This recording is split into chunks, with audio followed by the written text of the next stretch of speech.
But you're dead. I don't know about that. But yeah. Oh, what happened here? I guess that's why playing a monk would come in handy. Them jokers can just run down the wall. Right.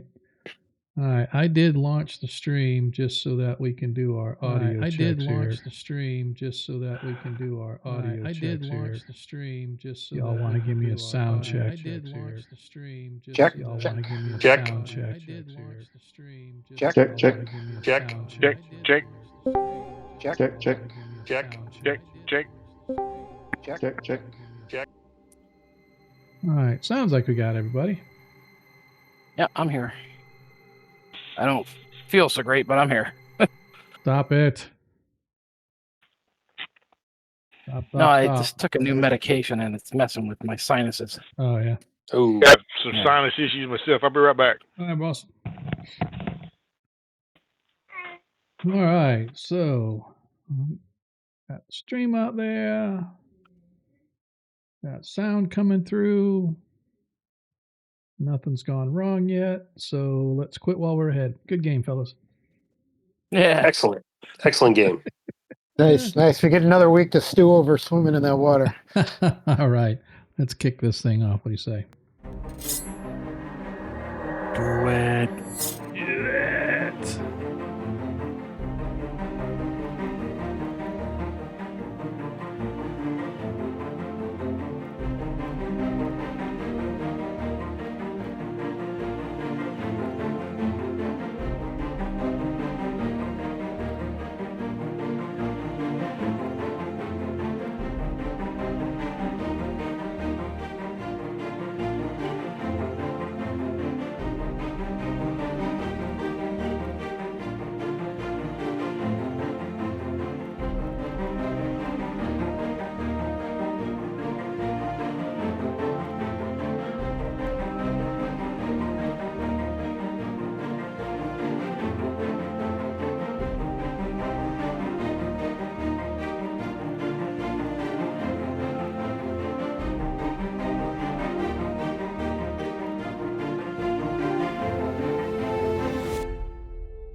I'm back.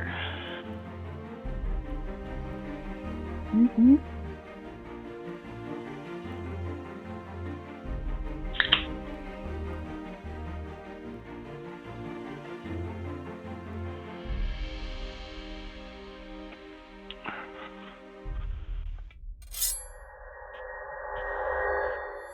And we are here. We have landed. Hello, everybody. Welcome to tonight's episode of Agora Quest, our Age of Worms campaign, episode number 6, as we are just rolling right along. Appreciate everybody hanging out with us tonight. For those that showed up Friday, I apologize. Fridays are really starting to become difficult sometimes for me, so I hope I can keep that campaign going, at least for a little longer, so the party can try to finish up some of the stuff they're doing. But man, it seems that every time I get ready to play, man, something happens at work or whatever, and I get stuck not being able to. And of course, I can't do this weekend because it's the grandkids' time to go trick-or-treating. So we're going to roll up there and do that. So anyway, Where am I? Oh, there it is. Everything just sort of stopped on me. But here, we're back. It's like, what the hell just happened? I told you, shit started out good. Nobody move. Everybody hold your breath. Nobody do nothing. So that way Forge won't freeze up on me and shit will go okay. But anyway, I'd like to welcome everybody to tonight. I appreciate you being here with us. I am Sean, your host. They are the players. You know who they are. But if you don't, welcome. Hey, that means you're new here. And if you're new here, don't forget to click that little thingy that says you'll get alerted whenever we come online, because you don't want to miss this. All of this here is for you. For you, one and only, our favorite friends and audiences out there. So, like I said, though, if you do like 5e games, you can check us out on every other Friday. This week is our off week, so we will be back next Friday as that campaign is in Greyhawk as well, but it's in Perrinland, and they're out there chasing a white dragon, so we'll see how that goes. This party, on the other hand, is not chasing a white dragon. They're chasing their tail, and it's been kind of fun to watch. But before we get to there, don't forget, as you watch the stream, you earn tokens. And as you get enough tokens, you can trade those in for natural ones or natural 20s. Just let us know who it's for, whether it's for your favorite player or your humble DM. If you can't decide who it's for, we'll just have a dice off, and the highest roll will get it. So as of right now, we do not have any nat 1s or nat 20s left from last session. I did have a nat 20, but never got a chance to use it, ergo it went away. So right now it's a clean slate. But you, the audience out there, you can, like I said, you can trade them in. Just let us know who it's for. Also, if you want to help Sports Stream, don't forget, every 100 bits that you cheer, you can grant a +1 bonus to a player's dice pool. So they can use those +1s to raise or lower their dice, the number of points that they happen to have available. And as it just so happens to stand right now, Hub, Mulgar, and Renoir are the only ones that have any points available. Each one of you has a +1 available. Last week, Modred saved himself from a potential 60-foot plummet as they were climbing down into the cavern complex, or the cairn complex. Saved himself because he missed the dice roll, his save by 1, and he had 1 point available, ergo he did not fall. So that was good. Yay! Yep, but regardless, that just leaves Hub, Mulgar, and Renoir, as I said, with the only dice available. Obviously, if you like to really help support the stream, feel free to subscribe. You can do so whether as a 1 month or a recurring monthly, or if you want to use your Amazon Prime. I think that's a recurring until you stop it.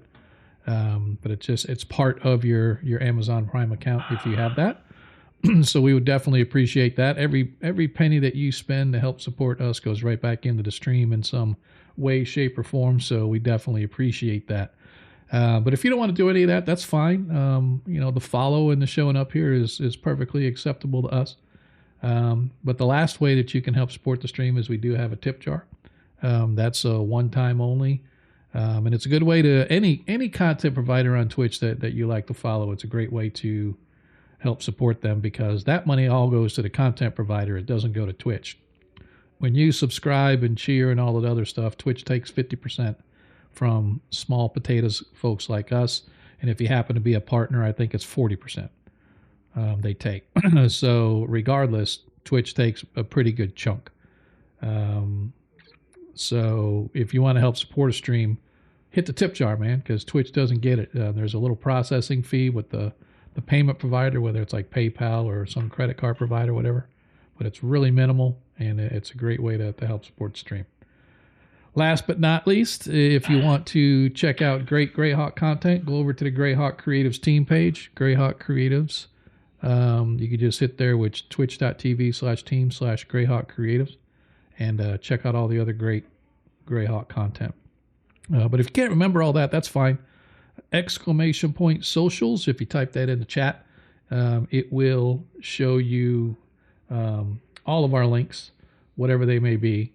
It is whether it's YouTube or our Discord or like I said, Greyhawk Creatives. There's several different links that you can you can check out to help follow and keep yourself abreast of what has been going on here in the land of Greyhawk. And with that, let's talk about what has been going on. As our party, for those that have been following along, you know that our party gathered in a small mining community by the name of Diamond Lake.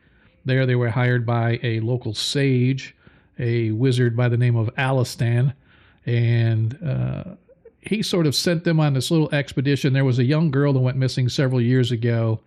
Guess the family is still rather upset about it, so he hired the party to go see if they could just check out this local cairn known as the Whispering Cairn.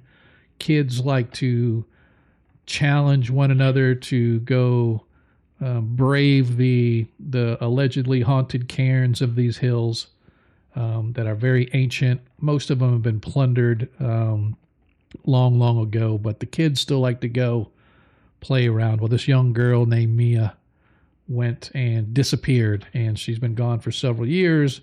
And as sort of a test, if you will, to see if the party had the wherewithal to withstand some simple task like this, Allustan hired them to go see if they could find anything out about this girl. Well, they discovered that and a little bit more.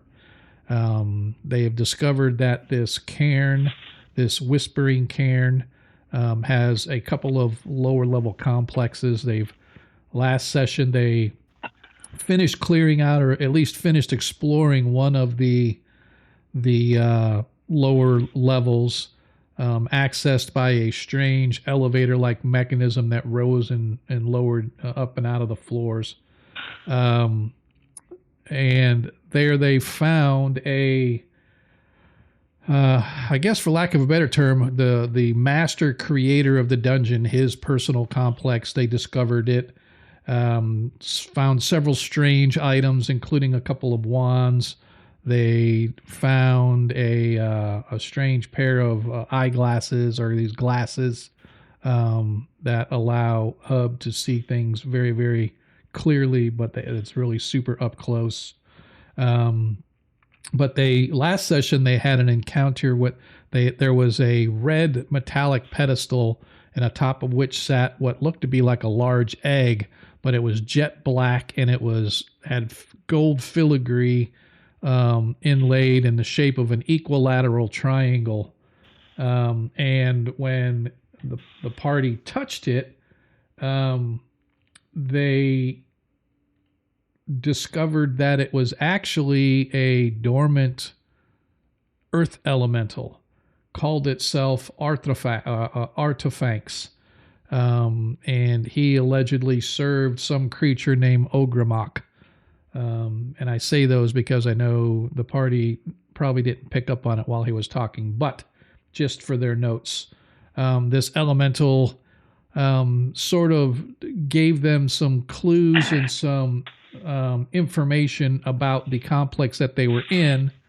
And apparently the upper complex, they had discovered this hidden tunnel in one of the upper complex hallways. The roof was normally 20 feet tall, but one of the tunnels went up like 50 feet. And so Hub went and found a branch tunnel like 50 feet up that continued, but it ended in this giant stone face. And rather than go after it, he said, I'll just go back and show or tell everybody. Well, according to this Artifacts, he had been captured and held prisoner here by an elemental or an air being by the name of Nardok. And Nardok used him for his knowledge of stonework, as Nardok fashioned this cairn for some Wind Duke.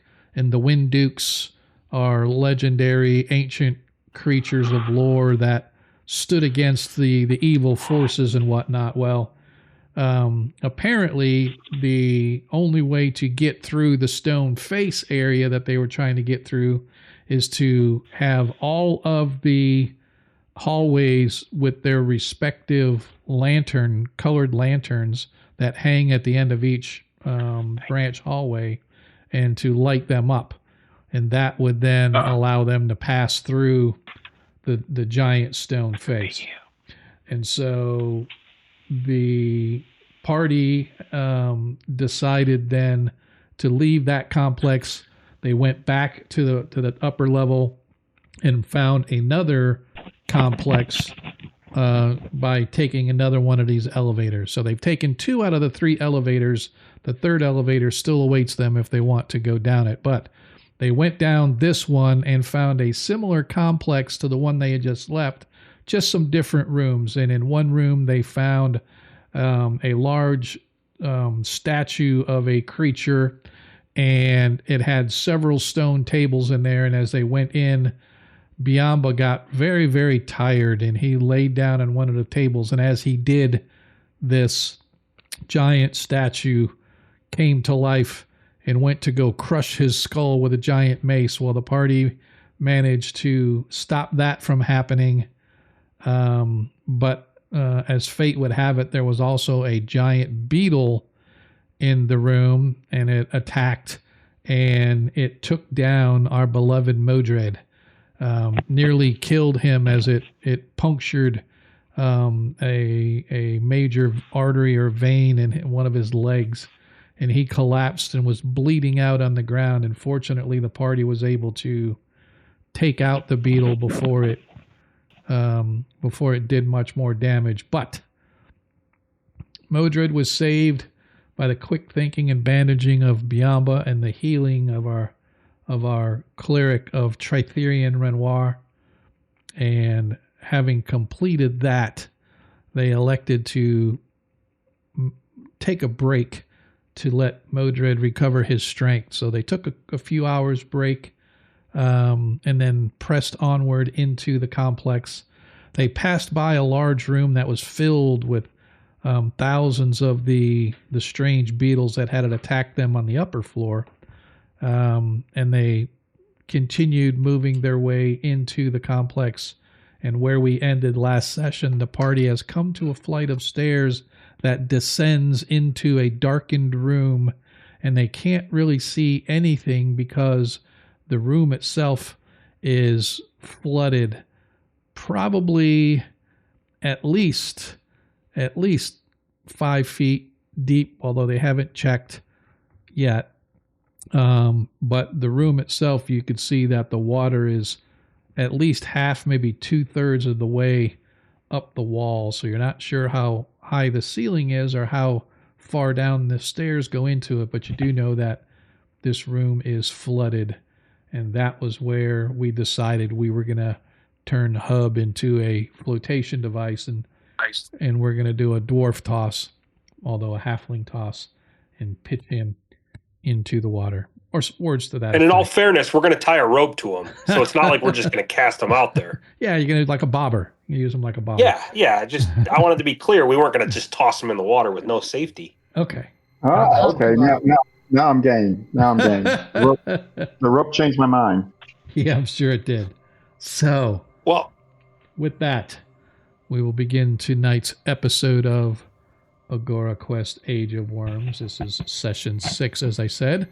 Before we get too much further, I'd like to introduce our party. As you can see in the party listing there, we have Biamba, our human barbarian from the Wolf Nomads.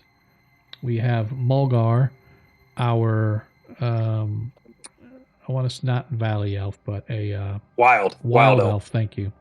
Our wild elf from the forests to the west. Is that the Vespi Forest? Far out to the west. He and Biamba traveled together. We have Hub, our halfling thief, who has traveled from far to the south, making his way through such cities as Valuna and Divers, making his way to the free city of Greyhawk and eventually to Diamond Lake. Renoir, our cleric of Tritherian, who has come to stand up against tyranny and beat down those who would subjugate others. And then there's Modred, our local spell slinger, who has come down with the man. Our friend Modred, who has come up from the free city of Greyhawk, and his sect of wizards to do some research and exploration here in the Cairn Hills. We do have an ad starting in about a minute, so I apologize. I can't stop it anymore. But anyway, players, are there any questions, comments, concerns, or anything you would like clarified before we begin tonight's episode?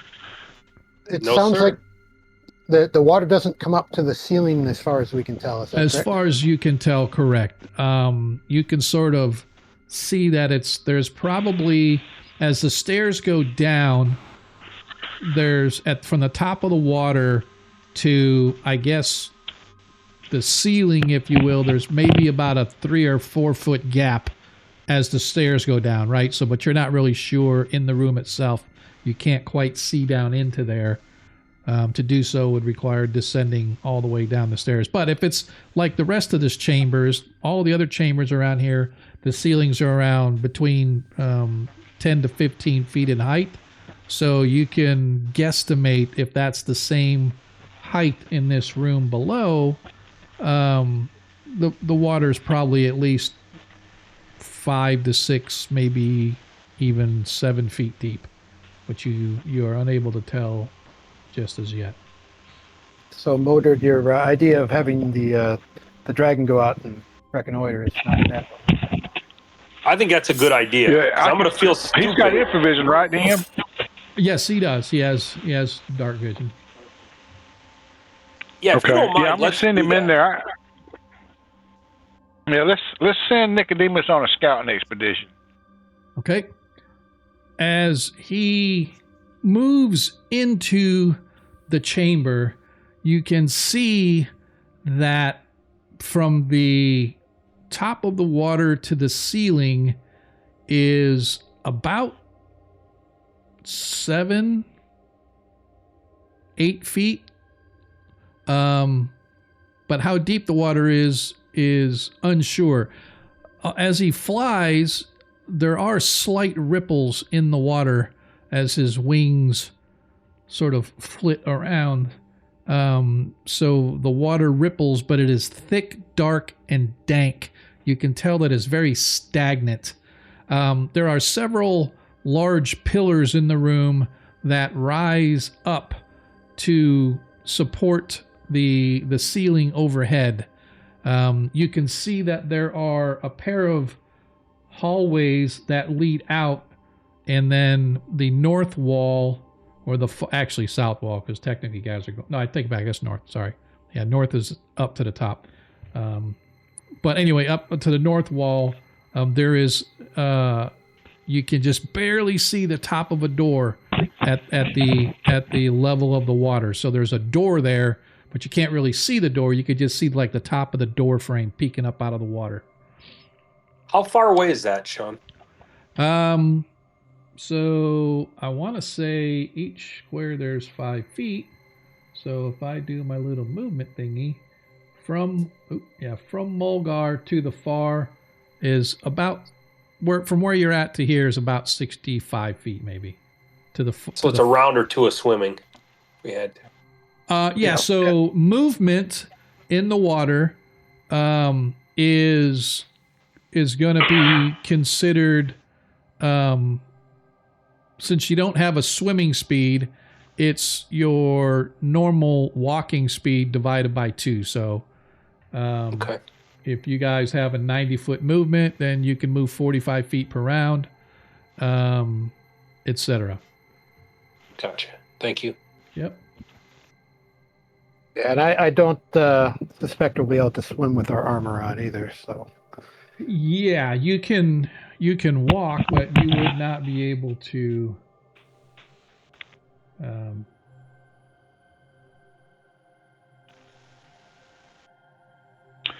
Looks like Hob is going to be riding on somebody's shoulders. The rest of us, we should be able to walk through it. Maybe be up to our necks. I was thinking maybe if we have some food, or it sounds like we've had some live game recently, that we could put in the water here and maybe splash around and see if anything comes up to the shore, maybe to try to eat it before we put ourselves to the food. It's not a bad idea. I like it. Me too. I think I might have. Didn't I hunt some rabbits or something outside? As before we came in? I'm sorry, not as Hub. As Nicodemus flies toward this center Shoot. pillar, suddenly a fist-like appendage comes blasting up out of the water, striking Nicodemus. Ooh. Ouch. Yipe, yipe, yipe. Yape, yape, yape, yape, yape, yape. As Oh my goodness. Nicodemus suffers 16 hit points of damage. Wham! Slamming into it. You guys all watch as Nicodemus poof, disappears in this little puff of whatever, of arcane. Poof, and Modric collapses. Modred collapses on the ground as the energy that provided the connection between him and Nicodemus, as Nicodemus is struck and destroyed, the Oh my goodness. That's awful. the energy backlashes like sort of a shock wave going along an invisible tether to Modred. And I believe it's you take is it twice the damage, or I forget what it is for how much damage you take when you're somebody, if you want to look that up in the Find Familiar, I forget how much damage you take. Y'all are probably gonna have to roll up a new character. No, That was a lot of dice. I never. And I want to say that although you're probably unconscious, depending upon how much damage you took there, Modred, I want to say that you saw it was like the water was alive and it just struck out and hit Nicodemus out of the water, just like slammed into him. I'm familiar. I got it up. I'm reading it here. You permanently lose double the number of hit points that you got. Oh, that I got. From Yeah. some of All right. Yeah. So you Well, that wasn't very many. No. I had. I think you got your maximum that you can get. So your con is 17, so you get a +2. So the max you could have is 6. You had 10. So I lost 4. So I'm gonna lose permanently 8, or is that? Yep.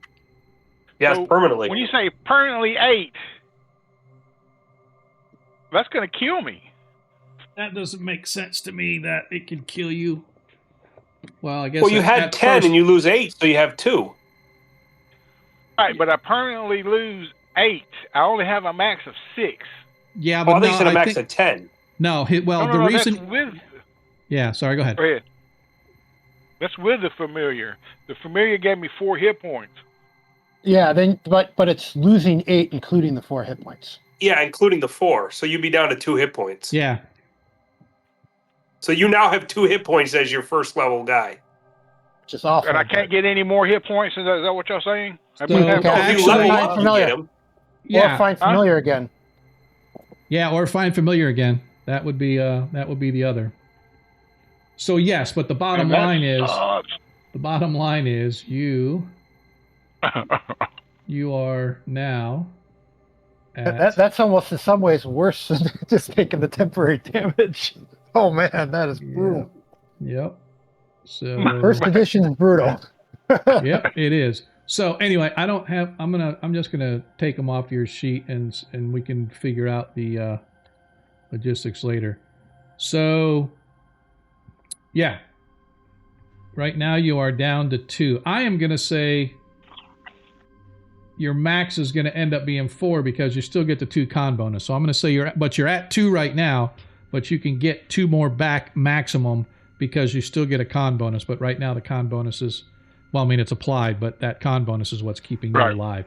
As you guys watch as Nicodemus, it doesn't knock you out, Nicodemus, but you sort of groan, sort of crash against the wall and slide down, sitting on the floor as your staff rattles to the floor next to you.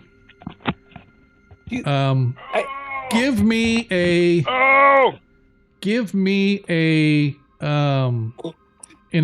wisdom check, please, Modred.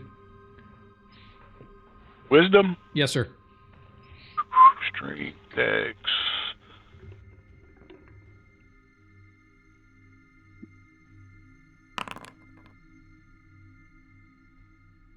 What did you roll? Because what'd you roll? Because it had it had you rolling it as privately, and I didn't get to see it. Oh, it was a 20. I Okay. wonder why it was rolled privately.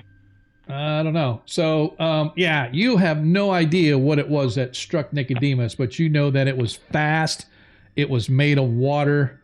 1 second he was there. The next second you felt like your entire insides were ripped out as you heard just a little eek shriek from Nicodemus, who didn't even have time to react to whatever it was that attacked him. Not that it matters, but wouldn't that have been an intelligence check? That's what well, I mean, I was thinking wisdom or intelligence could be either one, but either way, you rolled a 20, so you would have failed. So, Sean, when he used that wand of shattering earlier, Yes. did that like break up the stone? Like, do we think we could like drain this room with that? Well, yes, it did crack stone, but it only shattered it like a windshield. It didn't like bust things out to. Oh, okay. Okay. Damn it. So I was just thinking we could drain this room, we'd be in business. We got to get through this somehow. That was a lot of dice. Yeah, that's what I'm afraid of.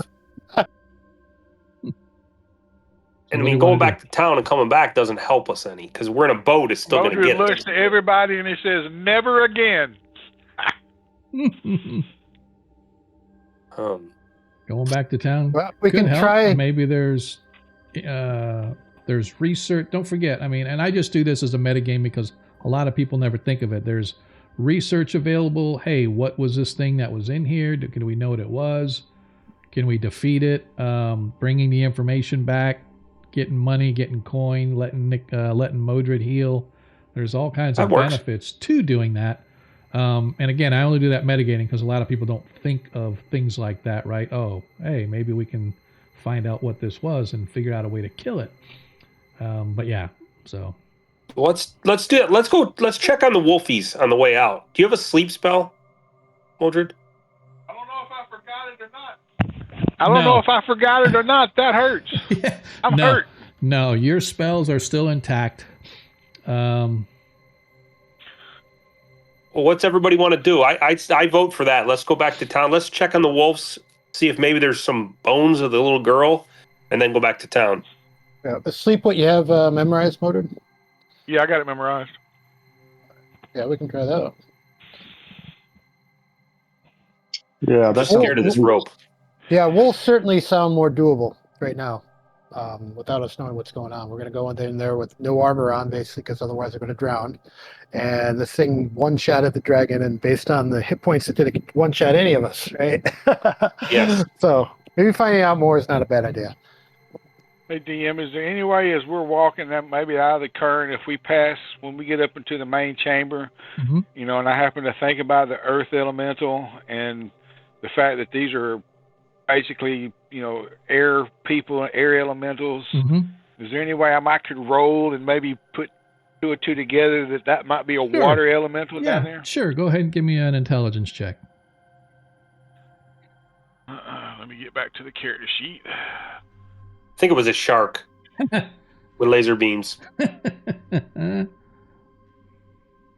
Okay. Magma. It says ability check details, intelligence check, modifier 0, dice visibility, self roll. That needs to be public roll. I don't know why that changed. Yeah, I don't know. All right, here it goes. Yep. Oh, are you kidding me? Are you kidding me? Wait till You're you never get going to roll one of those in That's combat. it, man. In combat, it's going to be nat ones all the way. Yeah. Yeah. You know that there are that the other one was Earth. You know that these are air creatures, but you are just under a lot of strain and stress right now at the loss of your magical companion. Your brain is just not thinking correctly. So as of right now, you have not put 2 and 2 together.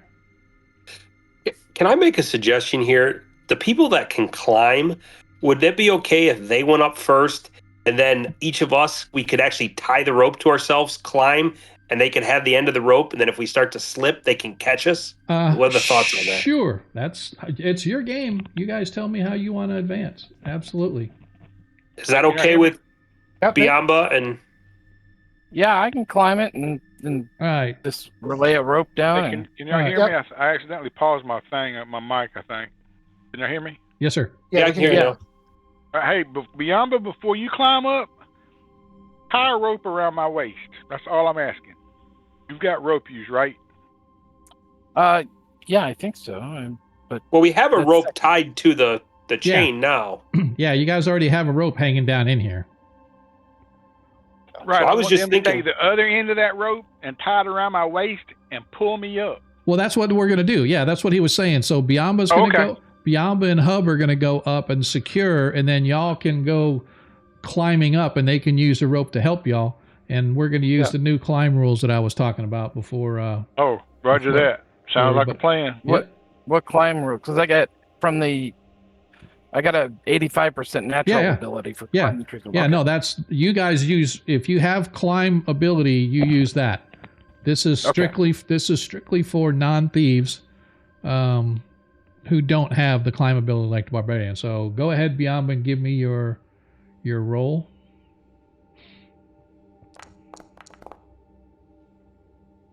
Are you serious? Jeez. You fucking serious? Yeah, but that's without a rope, right? You have a rope, so you get you advantage. There is no advantage in this game. It's 85. But I am going to say I will give everybody a 10% bonus on your whatever your base ability is. So right now, Biamba, you need a 95. So you got your 91 as Biamba climbs up. And cool. you get about halfway, Biamba, and a chunk of rock gives way beneath your feet. And you sort of cry out slightly as you swing away, slamming face first into the wall as you turn your head to try to absorb the brunt of it. A sharp rock cracks you in the head, but you don't let go, and you manage to climb the rest of the way out, and you can feel a slight tickle as blood trickles down the side of your face on the side of the head that you whacked climbing up. Hub, go ahead and give me a climb check, please. I think yours is 85 as well, right? Correct. So you actually need a 95 because you get a... What? Why did you... Actually, you passed because... Why does it say... Oh, do halflings get a... I think they have a negative. Let me confirm that, but I believe they have like a negative because of being half. Yeah, that's why. But, like I said, that being said, yeah, your climb walls... No, it says target 85. Oh, but that's because that's the base. Okay. So anyway, yeah. So that is bizarre. So regardless, you my climb walls with the minus because of halfling should be 70.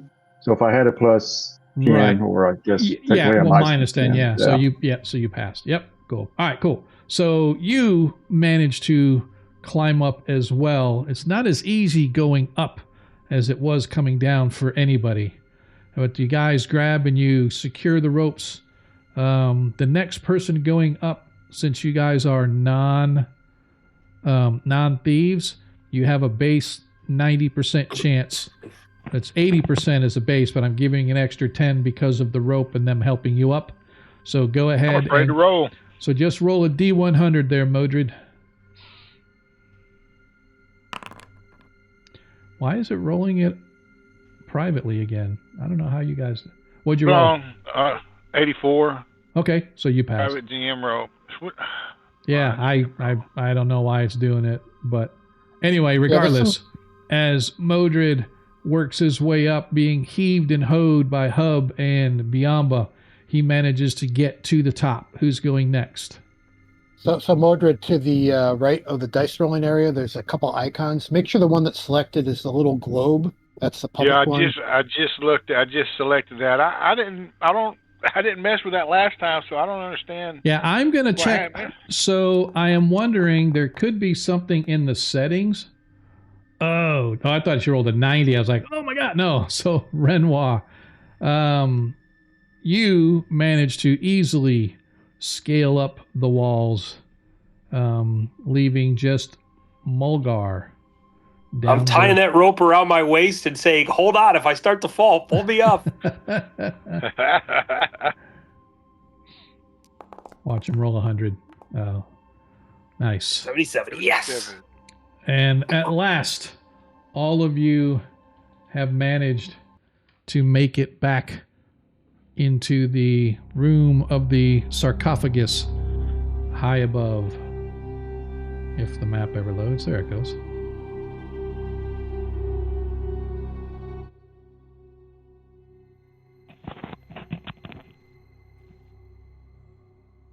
Where are we going to? Oh, we're going to go up. We're going to go find our little wolfie friends. Okay.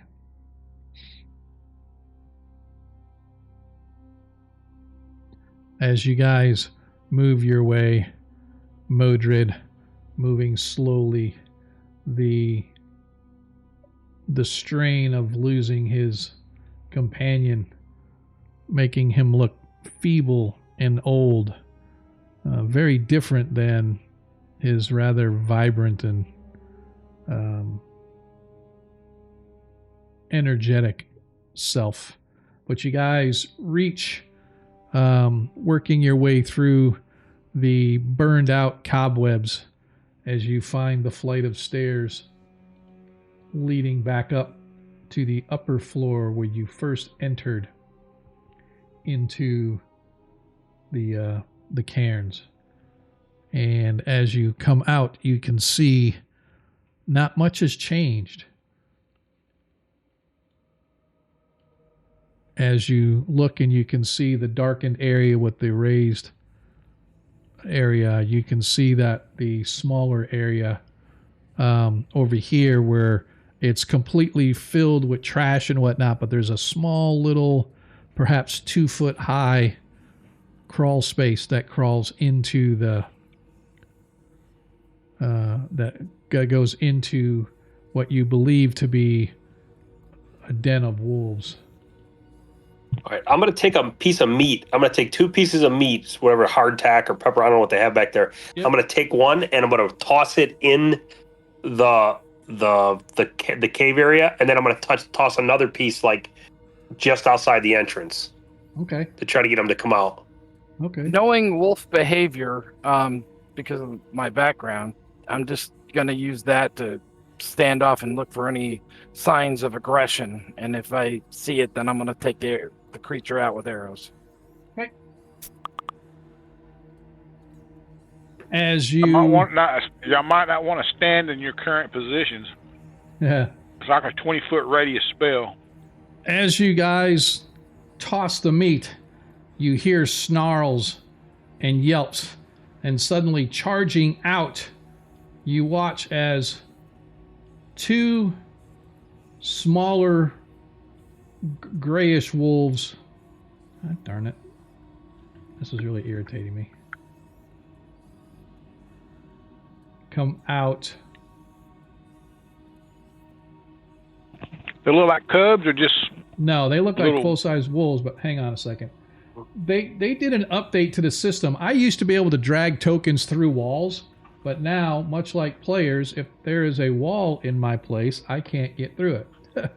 So, but anyway, you watch as they come rushing out, but what's a little more concerning is the size of the rather large dire wolf that comes out behind them.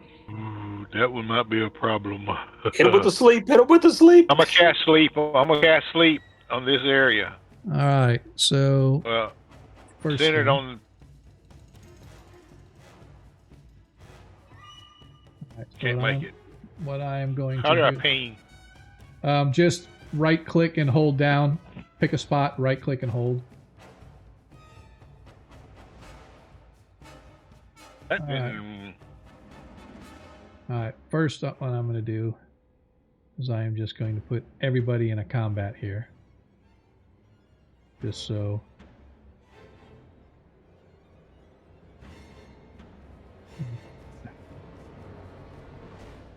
I'm going to begin the encounter. Alright. Everybody go ahead and roll your initiative. Roll it from your character sheet if you're using a weapon or something like that. Thank you, Mulgar. So just so that we have it ready, just in case the sleep does not affect them all the well.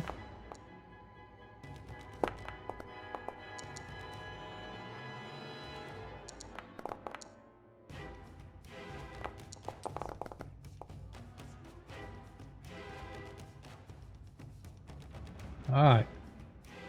So, as we begin, Modred, you go first because you were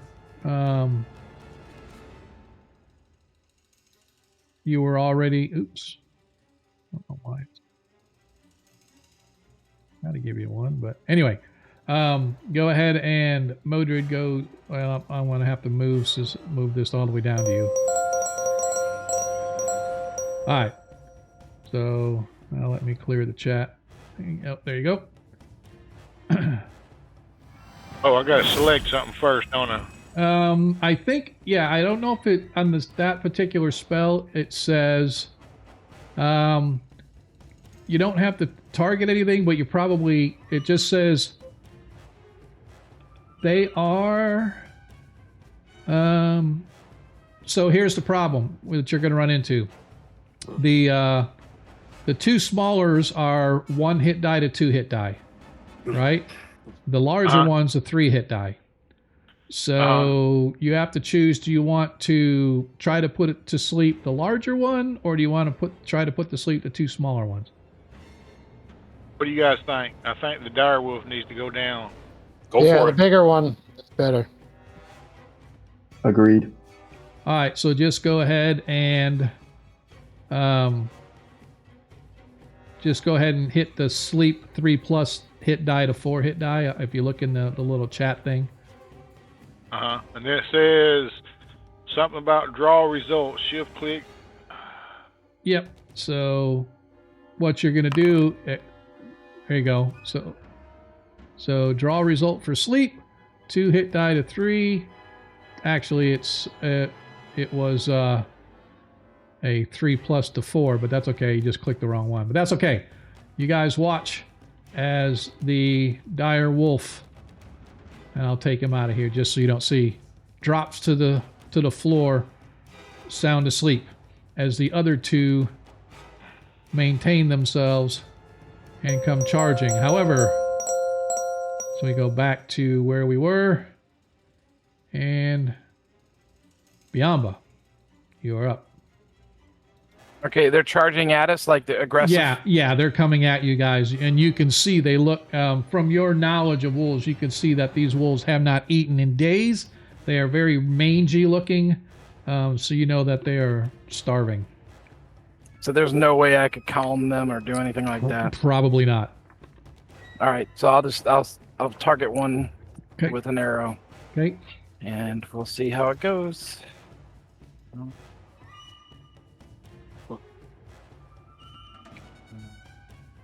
It automatically puts my attack bonus in there.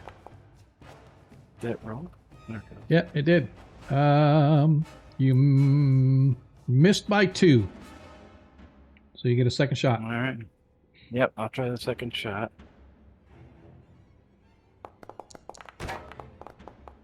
That misses as well. Both your arrows. Choo, choo.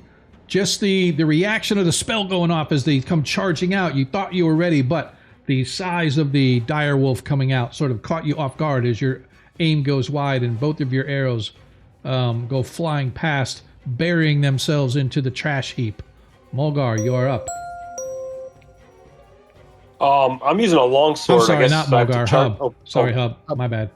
While all this is going on, if Bogan can, he kind of kneels down to Hub and says, "Hey, why don't you try to sneak around and take that dire wolf out while he's asleep, so the others can't see you."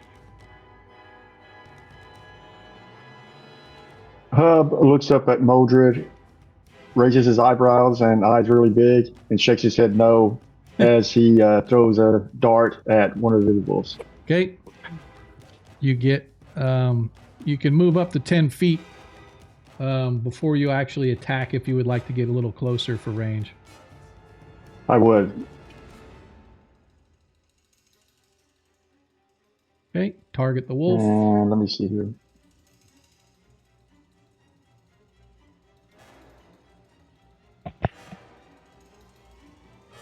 And bear with me. Here we go. No worries.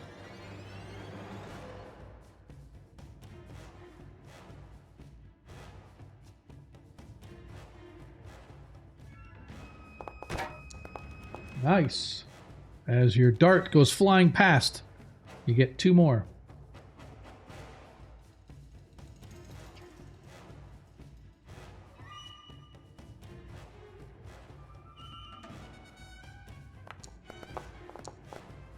As you crit, Nice shot. go ahead and do your damage, and it does max Nice damage one. after that. So it'll be 1d3, and then we'll just add the 3 to it. So nice. As you do 6 hit points of damage to the wolf.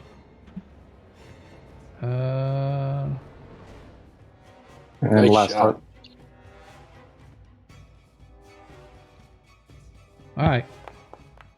And that, I believe, hits as well.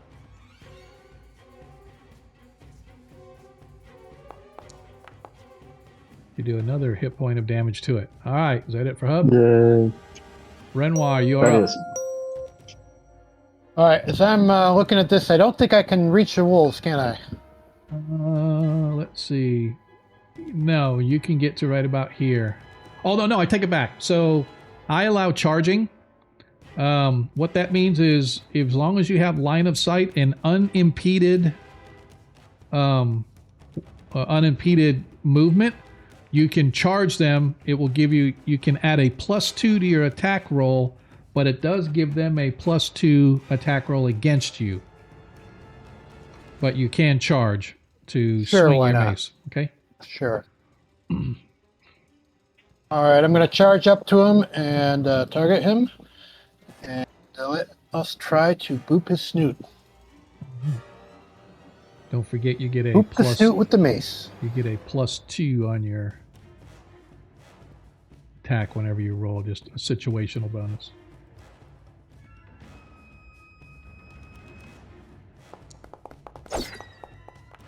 Oh, Wah, even wah, wah. even with the +2, you missed by 3. Wah, wah, wah. And just as a reminder, do not forget when you attack next time, the situational bonus will still be there if it's the same creature. So just be forewarned, you'll have to remove that. All right. As the wolf, hurt by the darts thrown by Hub, snarls at Renoir as he attacks, leaping out to bite him with a vicious bite. As he hits Renoir. Really? Minus 2. As Renoir, oh, he doesn't get a -2, he get a +2, so but he still hit with a 19. So as Renoir suffers 3 hit points of damage from the wolf. I think the wolf booped my snoot. Yep. As it is now the other wolf's turn. As it attempts to attack Renoir as well. Because he's right there and he doesn't want to run past. As the wolf snarls but is unable to pierce through the thick armor of Renoir's legs. As that is it for the wolves. Now, Mulgar, tag you're it, sir. All right. Longsword. +2.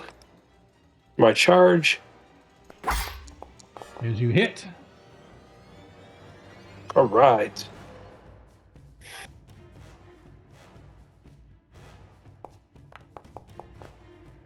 Nice. Take that. As you slam into the wolf as it howls and it yips with pain. Is that it for you? That's all I can do. All right, back to the top of the order. Everybody roll your initiative with whatever it is you're going to do. Well, they're considered in melee, right? That is correct. So I can't shoot them. Oh, you can. You can. It's a massive defect. I get a massive. It's like a -4 based on from where they're at there. Yeah, I'm gonna pull my scimitar and do that. Okay. All right. Hub, my man. You are up first with a 0. Okay, I'm going to move. Can I move it at a diagonal? I want to move Yeah, to, of course you can. to this location. Then I'm going to throw some darts if I can do that. Yep, you can, but going right there from where you're at is going to be a -4 because you've got your 2 party members right there between you and the wolves. Roger that. Here we go. Don't hit us in the back of the head. Cannot make any promises. Fair enough.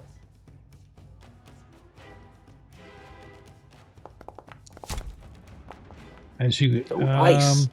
did you take the -4 off? You didn't take the minus. Negative, I did not. I'm you did sorry. not. So that's all right. So you missed by 2. Okay. Going another one. Okay.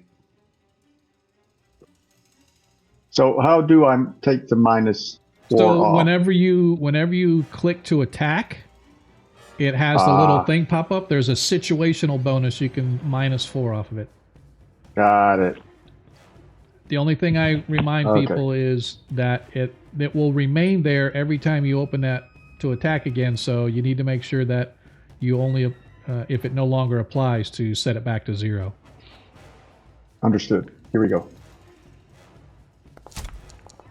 Oh, as that one hits. Yep. Nice. Technically it missed by 1, but I'm going to give you the hit because it was such a good roll. Oh no, it was you already put the -4. Never mind. It hit even with the -4. Okay, never mind.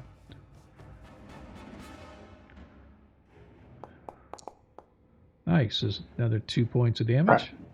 And you got You're one more deadly dart. with those things. Nice. One more dart.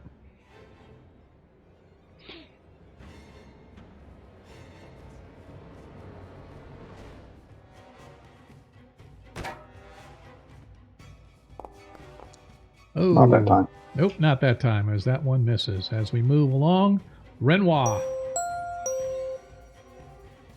All right. Gonna use the mace again and try to do another booping of the snooping. All right. The modifier is gone. 1 attack, normal. Got it selected. Let's go. Nice. Nice. I hit. love it. Crit. So it's 1d. So do your damage, and then just whenever the damage comes up, just do +6 to the damage. So it'll roll the damage, and then you have to manually add the +6 as the. All right. I'm gonna add a modifier of 5 onto it, which is +6, but I'm getting rid of 1 because of my mace's damage, if you recall. Oh, you are correct. Thank you for reminding me. So we will have that, and let's go. Nice. As you slam down onto the wolf, and it no longer exists. Woohoo! All Nice right. job. All right. As the wolf targets the elf. Come get some. Oh, never mind. Never mind. All right. You said.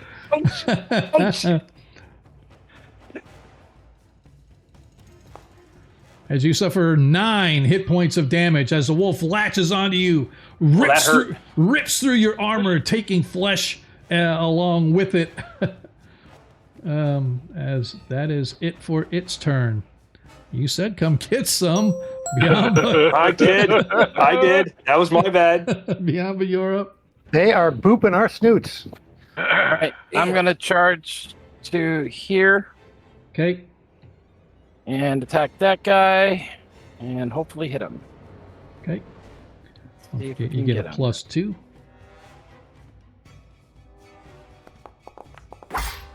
Nice, as you hit. Damage.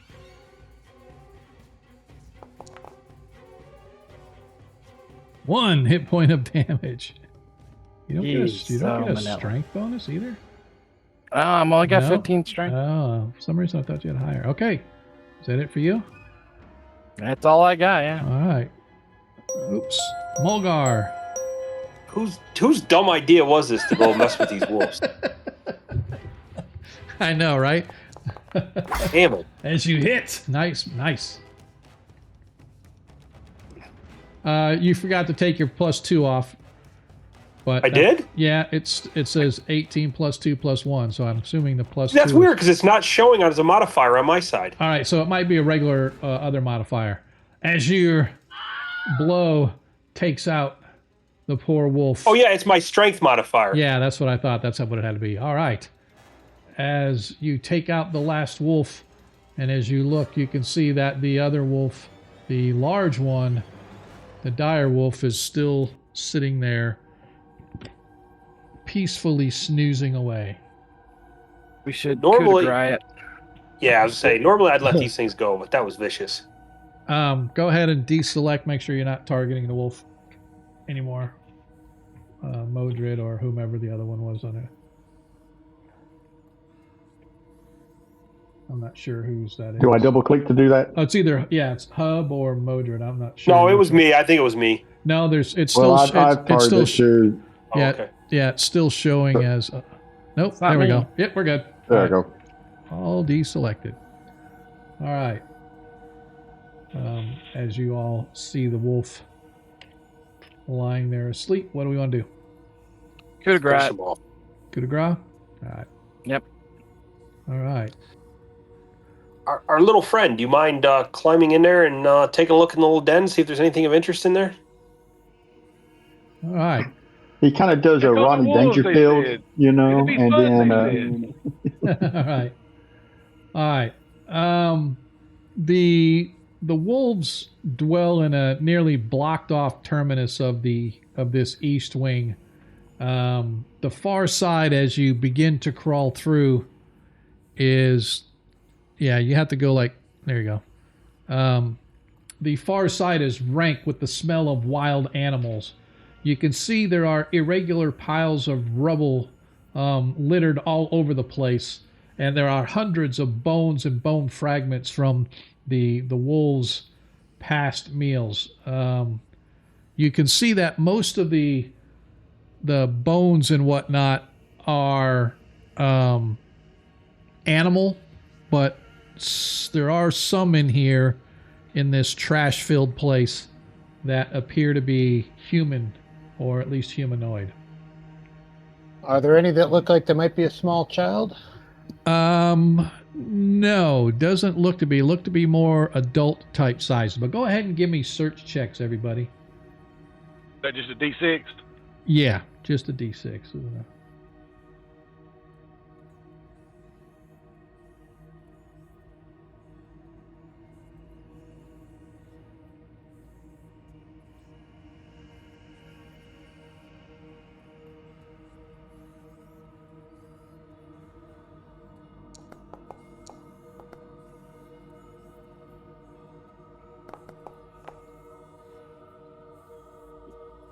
All right, so 1, 2, 3, 4, 5. All right, as you guys search, you come up with a couple of things. First of all, you find an old leather backpack half buried under a pile of humanoid bones stuck in a corner of refuse. Inside, you find an indigo lantern. Ooh. In another corner, interestingly, Mulgar, I should say, I'm going to say, Hub, you find this backpack with this indigo lantern in it. Mulgar, you're sitting there searching around, and you actually, in the trash, something catches your sharp eye as it's gold of some kind, and you reach down and pick it up, and it is an armband, very, very finely wrought with a leaf motif, and you realize the unmistakable look of elven craftsmanship of a golden armband. Well, until we sell it or whatever, I'm going to wear it. And I like to be fancy. And last but not least, Biamba, you're just kicking things around. You don't really find much. But as you look down, you see a piece of rock that's oddly shaped. And when you pick it up, you realize it's actually part of a index finger. It looks like the index finger was bent, like somebody saying, "Come here." But it's made of this grayish stone. Looks like somebody broke a finger off of a statue or something. I'll just put it in a pocket. Okay.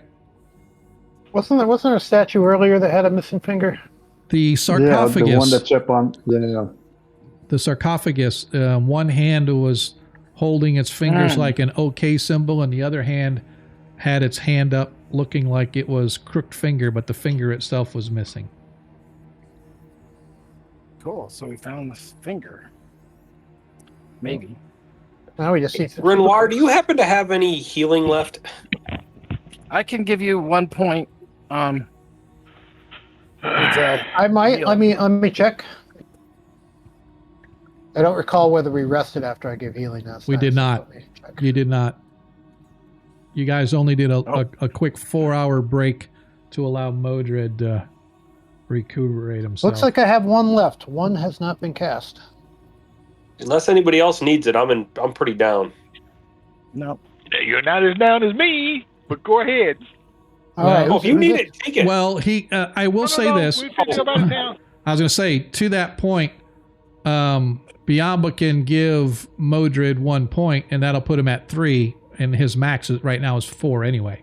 Oh, okay. Yeah, I'm down So bad.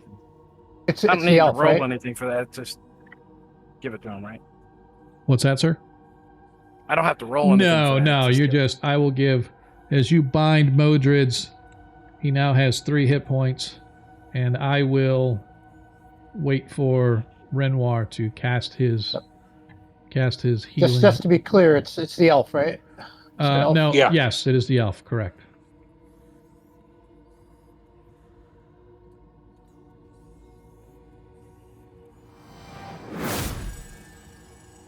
Thank you, my friend. Oh, nice.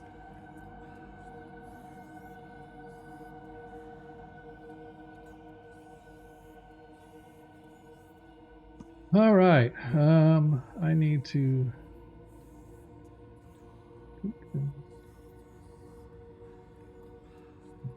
Oh, that's why.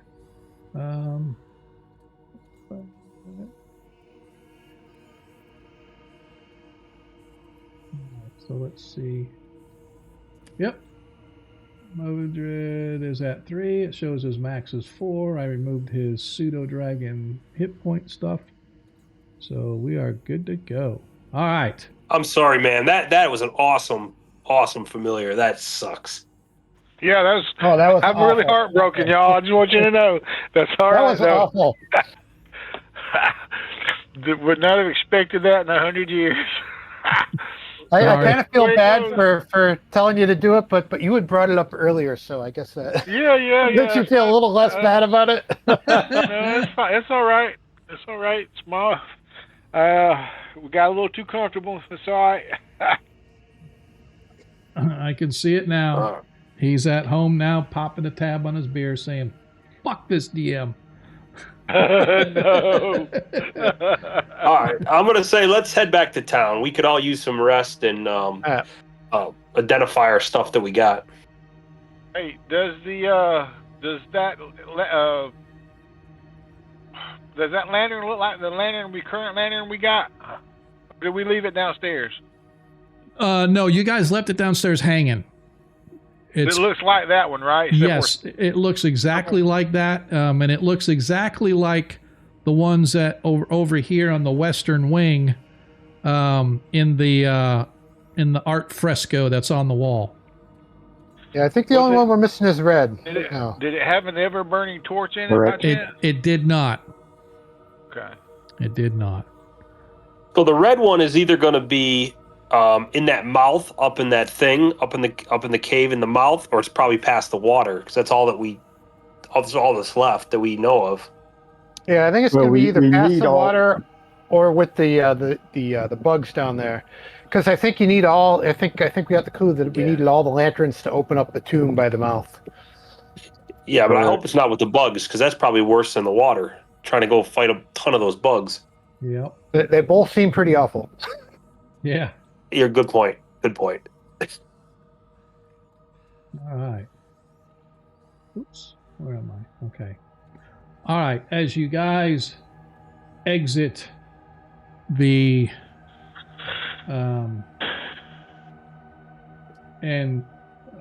you exit the cairn and find yourselves once again in the wild regions to the north of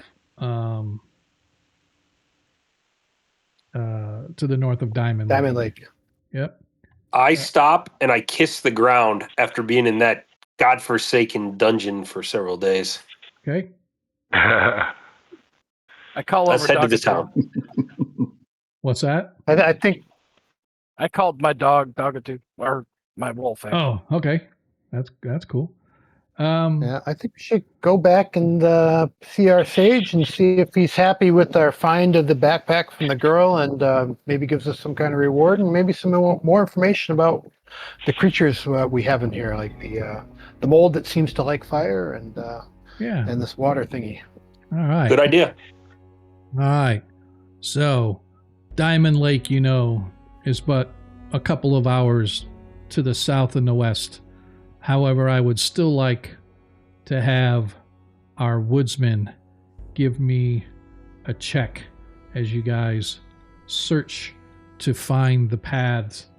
It is during the day still. It's roughly so a tracking or a. Yeah, it's a tracking. Give me a tracking. As you guys move your way down the Skill. Yeah. As you guys move. Hey, as we're moving. Go ahead. As we're moving and he's doing his tracking, Modric's going to find like little rocks or something and stack them up in a pile to kind of help navigate our way back. Okay. So it's probably around a little after noontime when you guys emerge from the Whispering Cairn. You find yourselves. Oh, that's wrong. Okay. I got it set up wrong. Yeah, you found where you follow the trail that leads to the main roads leading you back to Diamond Lake. And about 3 o'clock, between 2 and 3 in the afternoon, you guys once again find yourselves in the small town of Diamond Lake on the northern road. Where do we want to head? Do we want to head to Allustan's? Do we want to head back to the tavern? What do we want to do? Let's head back to Allustan's. He's closer. Thinking Allustan, possibly. What's that? I was thinking Allustan, since he sent us on the quest Hello? and we have some information. Yeah, sure. Yep, Hey, can Okay. y'all hear me? Yeah, we hear you. Yeah. Okay. we can. Yeah. I think he's closer anyway. Okay. Oops. Let me. I gotta step away for a minute. I'll be right back. All right, sir. Let me get rid of this. All right. As you guys arrive in town, making your way right back to Allustan's, running 100 miles an hour to get there. Poof. You guys once again find yourselves outside the home of the sage who had hired you.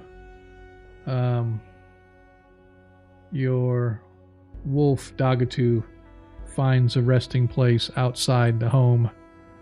As you knock, a few minutes later, the door opens and you see a soft, glowing, immaterial figure standing in the door. It turns and begins walking into the interior of the home. I'll follow it. Okay.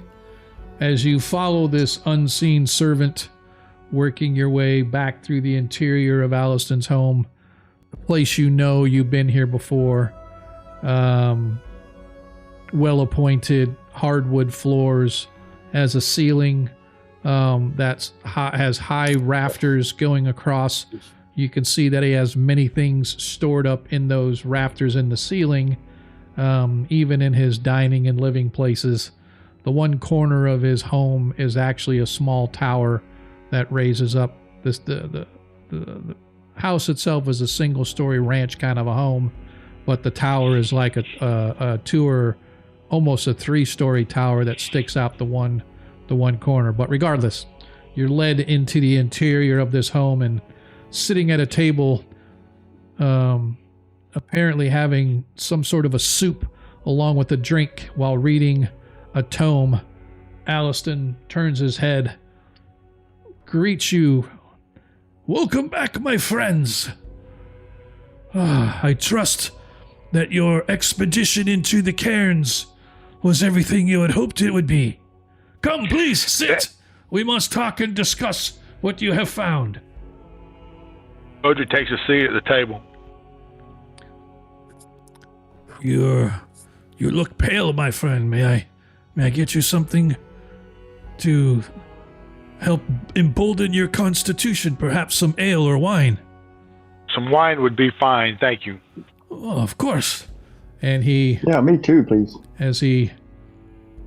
Alfred, drinks for my friends.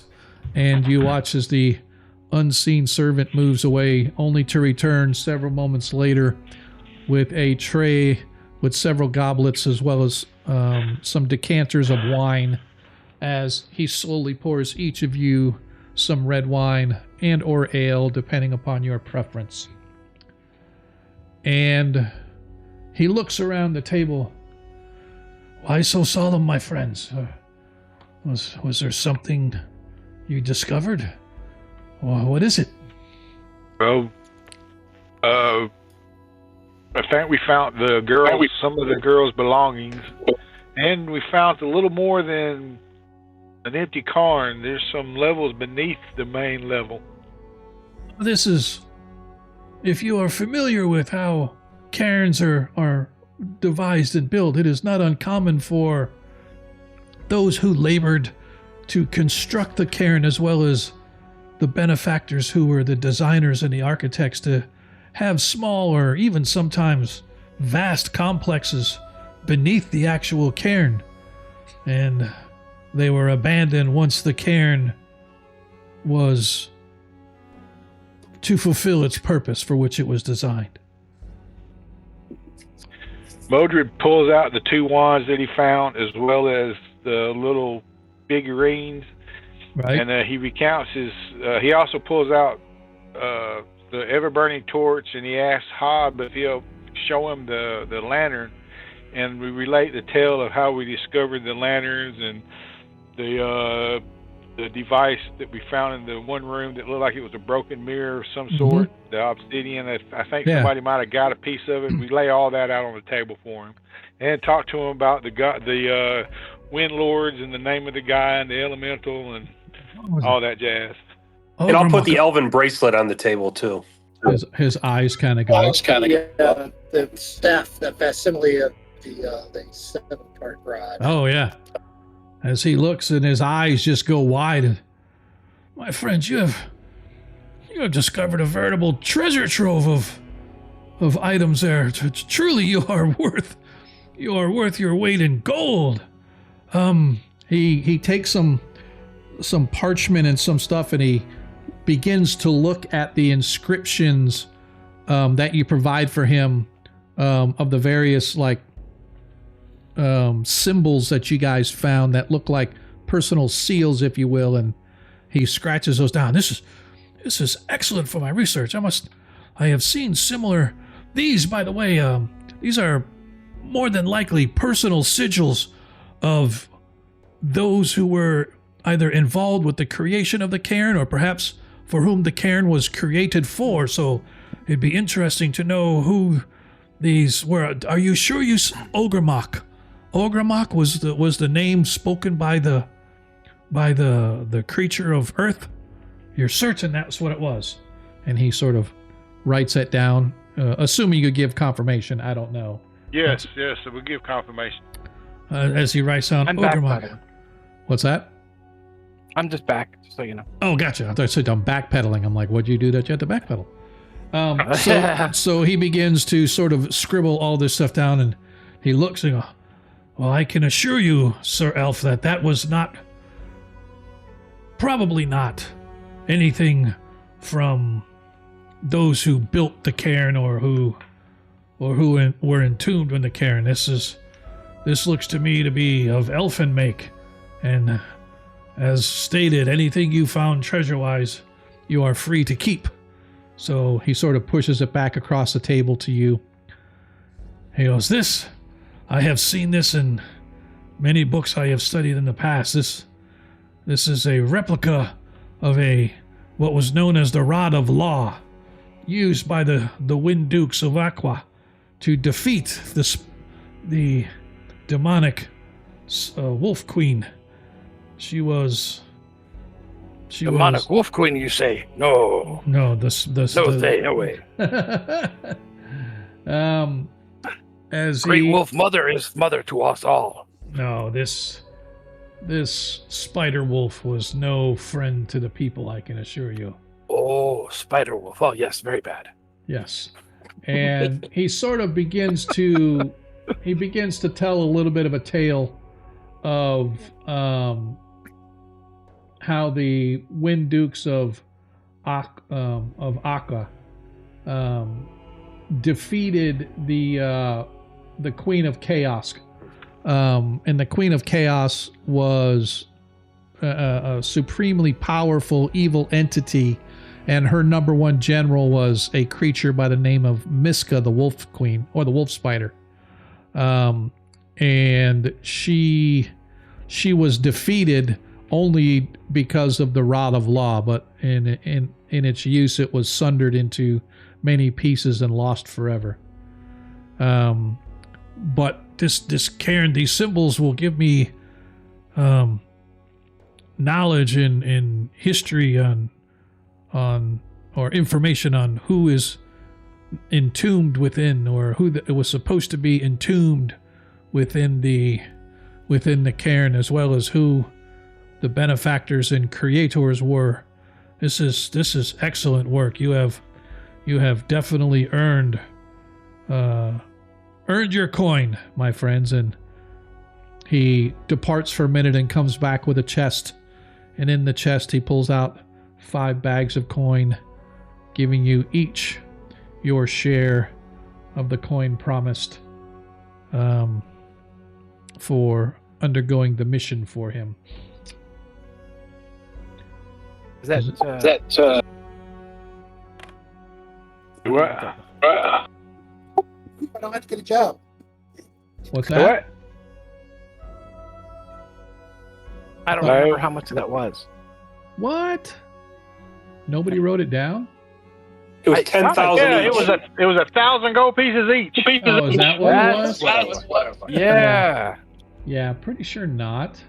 Pretty sure not. Oh, wait a minute. Maybe I found it. No,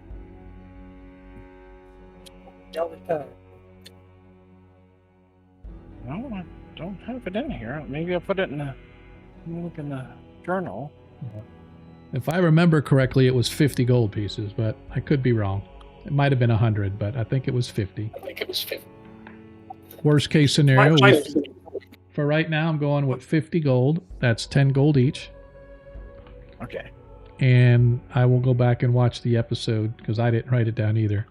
I'll go Actually, I think, Maya, daughter of Durskin, houseboat on lake, 10 gold piece reward if we find info. Yep, so 10 gold pieces each. This other stuff, is that worth anything to you? The what? I asked him about this other stuff. Is that worth anything to him? The wands? Certainly I will be more than happy to take the wands off of your person if you do not wish. No, he kind of puts his hands on the wands and he says, I'm talking about these little figurines here and the knowledge we gave you.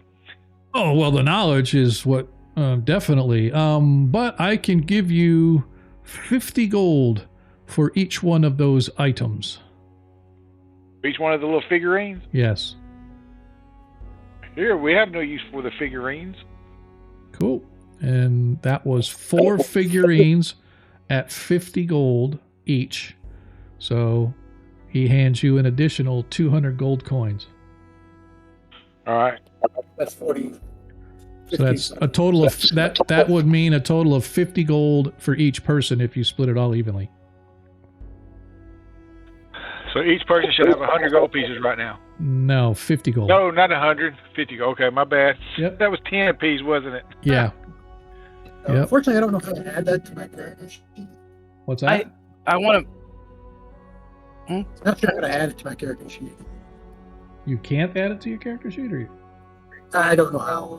Oh, yeah. Okay, can. so if you go to your PC and you go to your gear, you should see that I have added in your items gold coin, silver coin, copper coin, platinum coin, etc. All you have to do is go to the right of it under the number and then add however many additional coin. So everybody should go in right now, add themselves an additional 50, and then you can remove those items from your sheet, Modred. I gotta find them. My friend, could you tell me what this armor I'm wearing is? For 1,000 gold, I can cast the identify spell for you. Oh, okay, that's a little out of my price range. 1,000? Jeez. Yep. Okay. Can he show me, or I want to show him the star on my shoulder, unless we did that earlier. No, you did not. He looks at it, goes, I have seen that. So where did you get that armor? I did not know that. You were a member of that sect. What sect would that be? I forget. Yeah, hang on. Let me get the. Where is it? That was.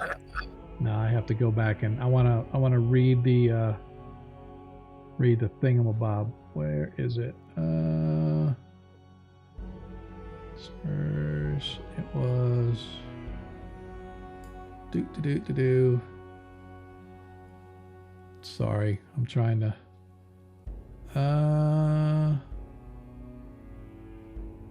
It is a group known as the Seekers. They are a very, very well-known group of those who delve into the cairns, and some say that, well, forgive me if I insult you, but some say that they are unscrupulous in their methods in retrieving artifacts and other such things from the past. They have yes, been, yes. Now I remember. Yes, they have been known. They have been known to go out of their way to make sure that others do not have the success that some of their members do. So there are those in this town who would see that marking and not be pleased. Those that do not like the Seekers, and those Seekers that will want to know why you are wearing their symbol. I'll keep my wolf cowl over the top of that. Okay. Okay. So I must research these symbols. Perhaps give me a few days, and we can visit once again and see if I have been able to find anything in my research. In the meantime, I would ask that you go see Durskin Basaha down on the lake, for he would probably welcome the news that you have found of his daughter. I know that his late wife, may she rest in peace, would have been happy to have closure in what happened to her daughter. We shall do that. Hey, how much will you charge me to figure out how many charges are left in these wands? Identify spell was required to do it. 1,000 gold pieces? Yeah, 1,000 gold to cast Identify. All right. So before we depart, in our discussion with Allustan, are we leaving the indigo lamp with him? Lantern? That is considered your treasure. Your treasure. You can leave it with him if you want, so he can research. We need that in the red one. What's that? Okay, just want to make sure. Yeah. Okay. We need that one. Yeah, it's up to you guys. Again, it's your stuff. So anything that you collected from the cairn is yours. But if you wanted to leave it with him for research or whatever, but to your point, you guys know you need it when you go back. Yeah, let's take it with us. And I'm going to mention to him about the creature we found in the water and see if he might know what it is and what its weaknesses may be. I have not fought a creature. Describe for me what you saw again. We saw the water itself shot up in a claw and grabbed Nicodemus and took it to his doom. As he looks, who is Nicodemus? That was my familiar. As he, why I look so pale. I see. I thought that your condition had worsened. If the water itself seemed to come alive, then most likely it was either a summoned creature known as a water weird, or an elemental of water. And knowing this cairn and the Windukes involved, it seems to me most likely it was some sort of a elemental of water. And they are kill. Does he have? Can we ask him if he can research how to free that earth elemental, or how we might could get it under our control? Sure. Or how to kill. Or how to kill.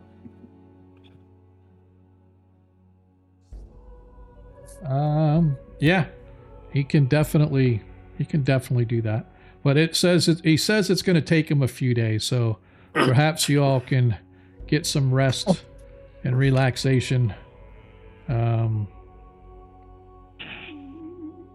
Shake off the dust of the road, so to speak. Yeah, I need some arrows anyways. I need to go buy some stuff. Yeah, I need to go buy potentially some more rations and also buy a mace. Okay. All right. As you guys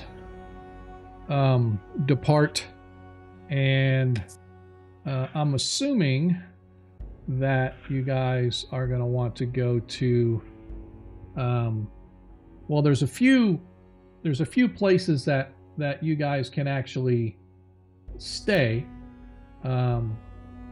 with regard to like taverns and inns and whatnot. The feral dog, doesn't have rooms, right? It is essentially a tavern and a gavern place. The cheapest place in town is Jalik's Flophouse, which is down by the docks, toward the edge, toward the lake itself, which lends itself to you guys because down in that same direction is the Durskin Basada. He's the one you're going to see about his daughter Mia. Perfect. He lives in a houseboat on the water. Apparently, he used to be a soldier of some kind, but then he was a fisherman, and now the fisherman's not there, and then he lost his daughter, and obviously he lost his wife somehow, so now he just sort of lives on a houseboat on the water, which is down near Jalik's Flophouse. Jalik's Flophouse, by the way, is area number 9 on the map for those that are interested. They do have a couple of other. They do have a couple of other places to stay that are a little more expensive. Lazaire's house has a couple of rooms available. There's another place, the Abel Carter Coaching Inn, which Hub knows very well because, and actually Modred as well, because both of you took the Abel Carter coaches. You hired the coaches to come from the Free City of Greyhawk, and the Abel Carter Coaching Company is very well known for its carriages and coaches and stuff that run between the various mining towns and the hill towns within the Cairn Hills, just much like Diamond Lake and some of the other places. But regardless, you have a few choices, but the cheapest is Jalik's Flophouse, and that usually runs a silver piece per night. But it's all common rooms, right? There's no private rooms available. So it's totally up to you guys. It's where is the number 9? Yeah, it's like. Well, why don't we go down and talk to the fisherman, tell him about his daughter, then we can make a decision. Okay. Yeah, that sounds like a plan. Okay. Yeah.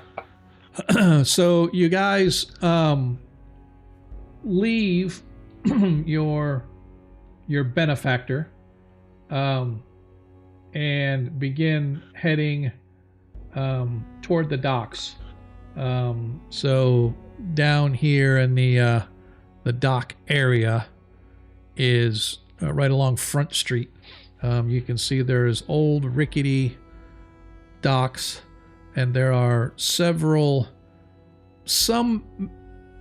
okay maintained, others very well maintained, but the vast majority are old rickety boats that people that used to be fishermen on this water now live on. The Diamond Lake used to be very well known for its fishing, but because of the mining activity and all the sludge and all the other gunk that goes into the water now, fishing is nowhere near what it used to be. And so as we get closer to the docks, we inquire as to specifically where this guy's houseboat is at. Okay. It doesn't take you guys that long to find that down here on the far end of Front Street, literally in the back of the back streets of the roads behind the Emporium, which is like essentially a carnival inside a building, if you will. As you guys approach, you can see that this houseboat is not well maintained. You can see that the mast itself is broken, so this thing is probably not sailing anywhere. It is tied up to the pier, and an anchor is dropped just for additional anchorage. But it's pretty large. It's probably about 30 foot. It has a poop deck in the back, and it's got the forecastle up front with an open area in the middle with two large openings that lead down into the holds below, and it's got netting across both of them, but you can see that the netting is old and dried and probably wouldn't hold up. But as you approach, you can see sitting up on the poop deck where the where the wheelhouse is, sitting in a rocker chair, just sort of rocking back and forth, smoking on a pipe. 4 bottles of alcohol. Not sure if they're empty or not, but they're sort of laying on the deck around his feet. And this fellow's probably in his 50s, has a thick, long, straggly beard. His hair is unkempt, but it's tucked under a knit hat. He has, since it is rather cool outside, chilly in fact, he has a pea coat on and he wears gloves. And you can see that as you guys are walking down the dock itself creaks. And even though it's not windy or anything and the waves rock slightly, you can tell the docks are actually not solidly built into the ground.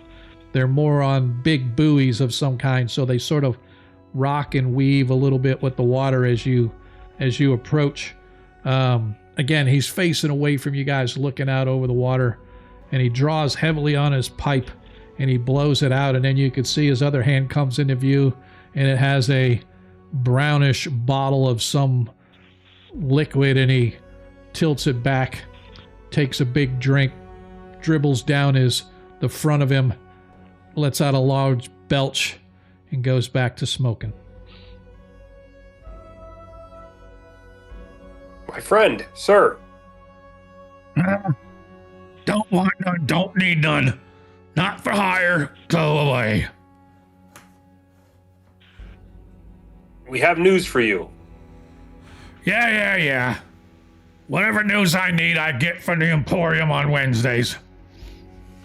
It's about your daughter. The bottle drops from his hand and he sort of stands. You get her words out of her name out of your mouth before I slap it out of you. And he staggers to the end of to the railing that overlooks the poop deck. And he leans on it, and you watch as the railing loudly creaks and it sort of bends under his weight. And then, like a rubber band, it sort of eases back as he sort of catches himself and stands up straight. My Leah's been gone for over 6 years. Ain't never coming back. So don't you tell me you know where she is, 'cause you're a lying fool. Who has the scarf? I think Hobbs does. Why don't you give him the scarf?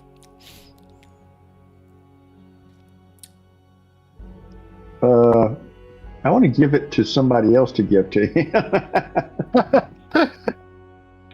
Hand it to me. I'll give it to him. Thank you. I'll take the scarf and just say my condolences that we found your backpack in the. As soon as he sees the scarf, Mia, is that? Where did you find it? And he, like, mumbling and stumbling, he tries to climb down the ladder, that because it's got 2 ladders going from the wheelhouse deck or the poop deck down to the main deck, and he sort of trips, and you watch him as he tumbles down the stairs, slamming into the deck below. Doesn't even seem like it phases him as he sort of struggles to his feet, and he staggers like any normal drunk would, and he gets over to the gangway, stumbles down the gangway, almost face plants again onto the dock itself as he reaches up, and his hands are shaking, and you can see his eyes are bloodshot. You can smell him where he stands. Not like he's taken a shower in a month.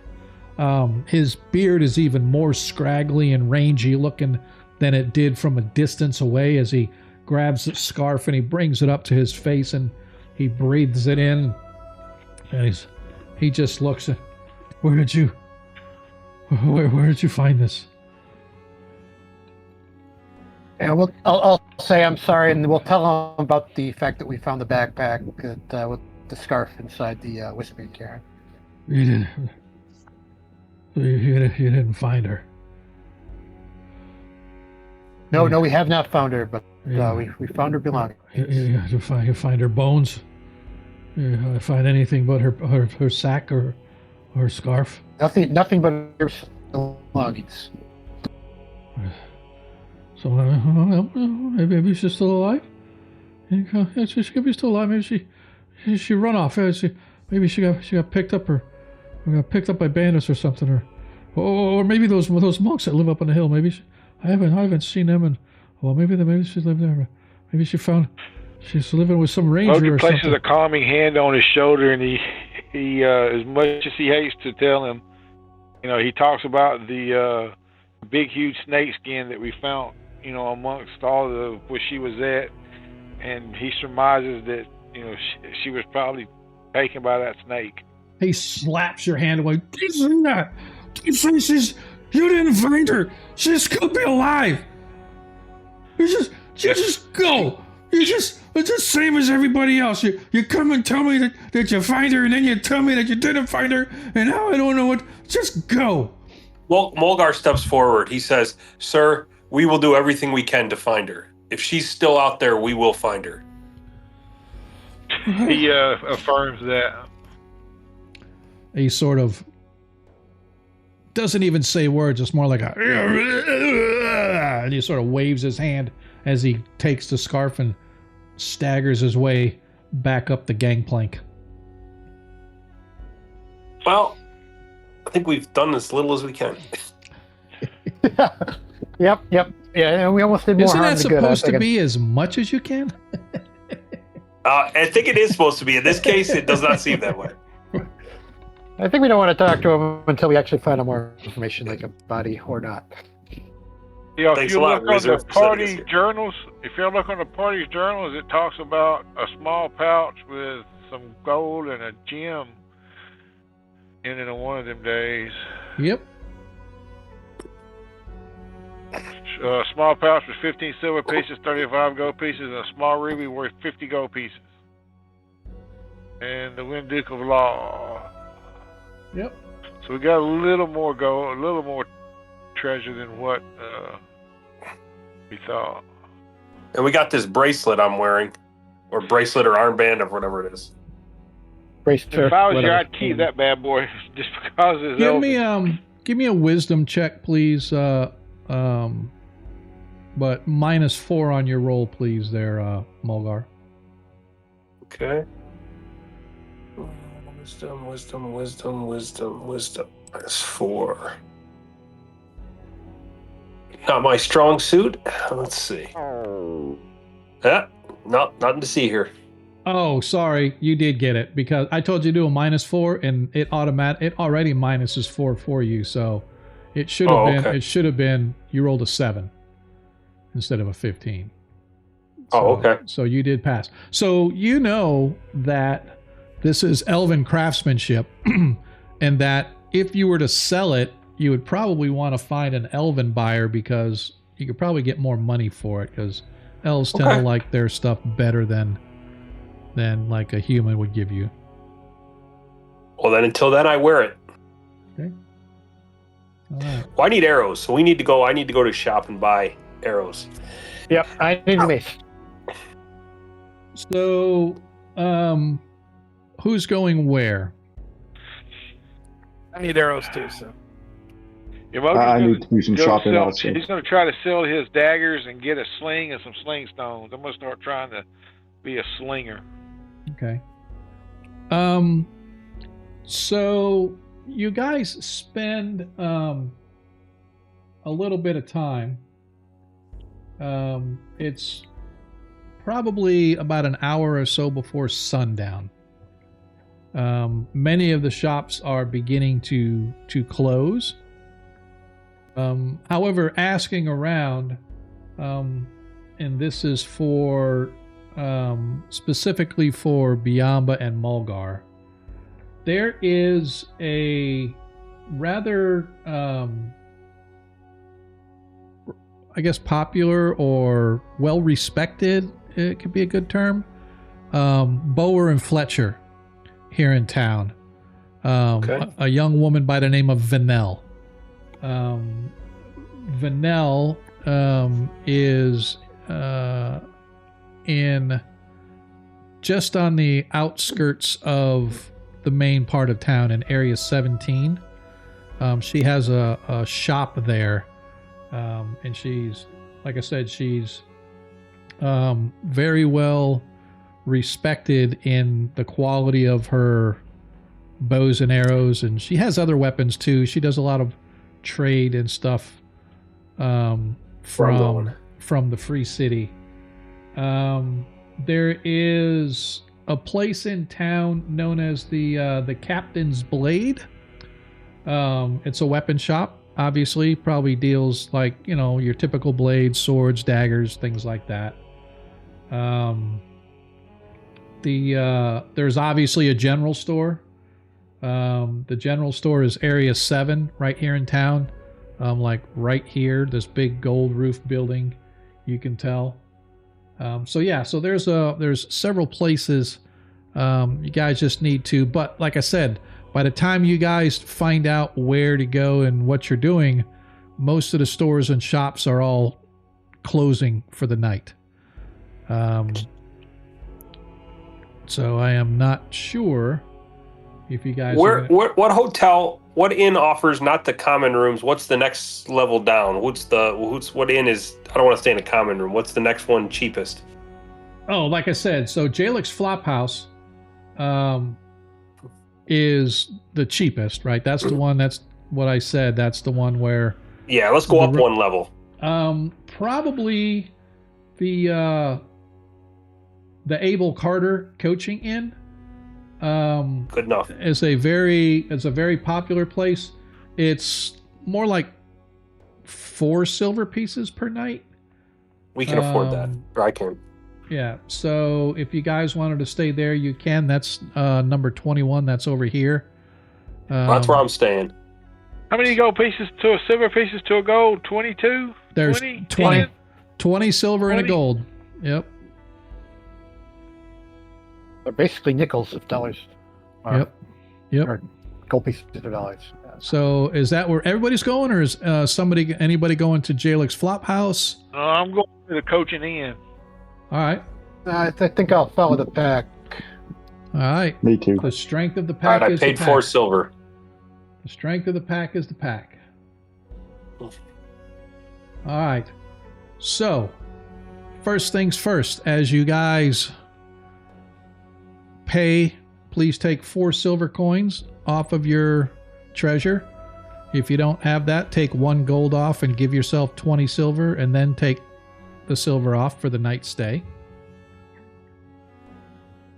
The waitstaff there is very polite. You can see that out back they have a stable with several coaches in it, as well as some well cared for horses. Modred, you and Hub are very familiar with this place because this is where you came when you first arrived here in Diamond Lake. You guys all managed to secure yourselves private rooms for the 4 silver pieces per night. It does not include a meal, but it does include a 25% discount should you want a carriage to the Free City. They'll take 25% off the cost. That being said, everybody give yourself a long rest, please.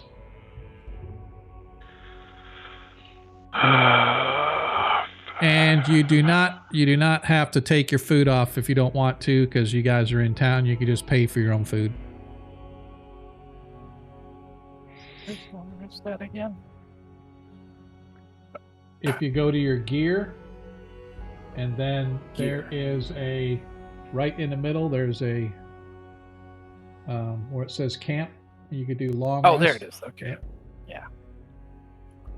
How do we do it without taking off food? I don't think it asks you if you want to use food Yeah, or it not. asks you if you want to, and you just can say no or don't do it or whatever. I'm not sure what the... All right, so that being said... we should get some hit points back, is that correct? Yep, so... Biamba, what's your con bonus? Plus... Plus 2? Oh, it says 2, but it's actually supposed to be 4. Yeah, because yours does it. Yeah, so you should have... Your max is 16 anyway, right? Correct. All right. So you're maxed. What is... Renoir, your con bonus is a +2. Is that correct? It's +1. Hit points +1. +1. So right. So now you're back to 8. And also, if anybody I gave first aid to, they'll double their rest so they'll get 2 instead of 1. Yep. So I'll do that just because I imagine we'll do everybody. So you're up 9 now there. Mulgar, your Thanks, con sir. bonus is a 3, right? Yeah, it's +2. Yeah, +2. So you should get +3, +1. So it's a total of +4. What's your max? 16 or 17? 18. So I'm Alright. at 17. So Yep. I'm 1 off my Yep. max. So you're 17. Hub. Looks like you're maxed at 8 already. Correct. And Modred, you are. And now, with that, I would like to welcome everybody to level 2. Yay! So I am going to go one by one to your characters, and I am going to give. Actually, see if you can do it. What I want you to do is go to your character sheet. On the top one, go over to where it says details. It's the little gear wheel at the very top next to description. When you click details, if you go down in the middle, it shows your class and level. There should be a gray button that says level up. Yep. That's it. Yeah, let me do it. Yep. And it should roll your hit points for you. It did. Damn. That's what I like to see, Max. Damn. 11 for Iger. Only one we're missing right now is Modred. Oh, Yeah, I'm fixing to get it Yep. level up. Yep. Just click level up. Nice. No, yeah. That's... Yeah, a couple more. All right. So, Does that add in your Constitution bonus too? it should. Okay. It should. Let's see. You got 2. Yeah, it did on me. Yep. Yep. It's all in there. So, I don't know if it did my 4 or if it did 2. it did it. It should have yours correctly because I had to put in a special thing for yours to add your con okay. bonus to overwrite the 2 to make it 4. I was at Because 6. you got 31 hit points. Yeah, it doesn't now, show dude. it on. That's It doesn't right. show it on the That's roll, but right. it shows on your sheet. Yeah. Yeah, that's right. Yep. So, all right. As you guys are all now leveled, and the next thing I want to do before we do anything is, Modred, are you going to attempt to cast your Find familiar? Find Familiar again? Yes, I will. Oh, I got 2 empty arcane slots. You should only have because I just took one out. Sorry, because I was gonna put Find Familiar in there. So now you are correct. You do now. That being said, I'll give you your choice. And this is how you want to play your character. When you level up, you always get a spell. It's something that's inherently you've been working on during your time off and stuff, trying to master a particular spell or whatever the case may be. So your choice is I can let you choose the spell you get, or you can just randomly roll for the spell you get. But it is a first level spell regardless. But it depends on how you want to play your character. Do you want to play it as sort of a randomizer, or you have a specific spell that you want that's from first level that you can just get? I don't even have a list of spells handy. Okay. So you can wait. You don't have to choose it right now. Yeah, just go ahead and let's just do a random one for this next level and see, and then I'll. So, let me go here, and if you go to the dice roller, the default dice roller at the bottom of the message. What you want to do, click on like the D100. Just click it, and it should say slash. It should populate something that says /R1D100. Right. back it up so it's instead of 1d100, do a 1d30. So just get rid of the 100 and make it a 30, and then hit roll. All right, and you rolled an 11. All right. So, yes, I should. Friends. Yep. So you now have a friends spell, sir. How many of us have them? Exactly. I've never heard of the spell. Yep. So I will. Might be good on the wolves. Yep. So let me. Well, I'm going to double check just to make sure it's the same on mine as what you guys are looking at, but I think that looks about right. Yep. Number 11 is friends. So I will add that to your sheet. And for those, and I'll just read it just so you know.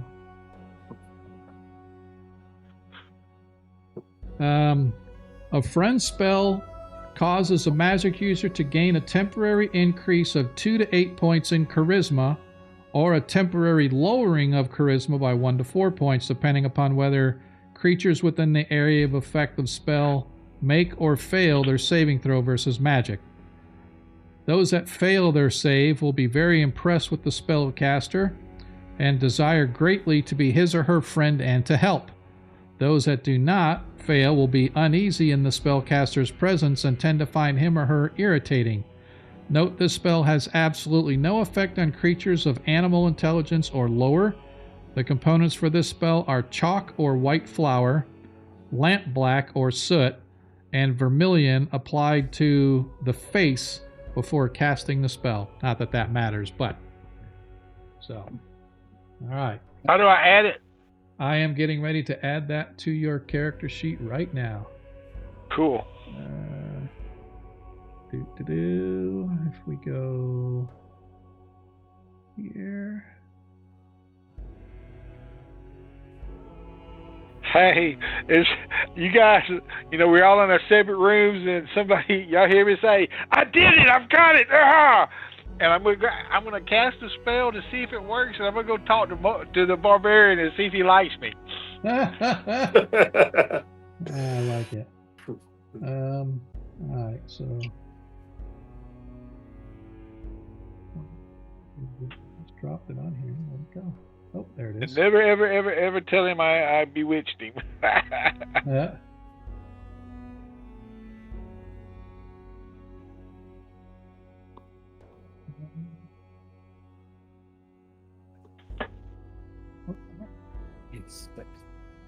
Spells, that's right. Drop it in the spell book.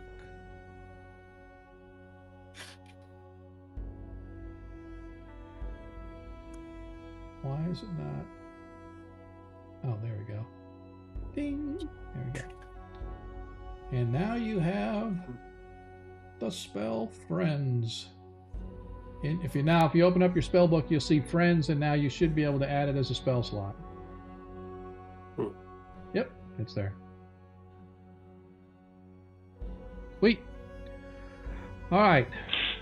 As far as the rest of that goes. So, how many spells can I cast today with my intelligence? A day now? It's just an additional one. Additional one. So your intelligence. Sorry. Intelligence. I think the same as wisdom. Whatever the wisdom was, it's plus. It should be in a. 2 first level spells. Yeah. 2 times first level spell. So I cast 4 first level spells now? Yes. Yep. Awesome. That's so awesome. Yep. All right. It's actually, let me think. Let me look at the wisdom thing. Oh, that's why. It's +1, an additional +1, and there's +2. Yeah, so you had 1 plus your, when we use the wisdom instead of the, or the intelligence instead of the wisdom, so, but it works the same way. So the wisdom table, your intelligence is an 18. So the additional is going to be, so you get an additional 2 first level spells. So you can cast 2, and then your intelligence give you an additional 2. The same thing's going to happen when you start getting second level spells. You'll have whatever your first level spells are plus 2, and then whatever your second level spells are plus 2. So you should be able, you'll be able to do like 4 first level and 3 second level spells when you start doing second level. All right, cool. So with that, we are going to take our break, because this is what I was trying to get to before we had our break. I appreciate you guys hanging out with us for a little while. Formula hydrates, restores and protects dry eyes for up to 12 hours. Sustain Pro. I should have been in chat a lot more. I'm sorry, I haven't really been paying much of a chat. But we will. Let me put my 15-minute timer on here. We will be back in a little bit. Hopefully you guys will be here with us when we get back.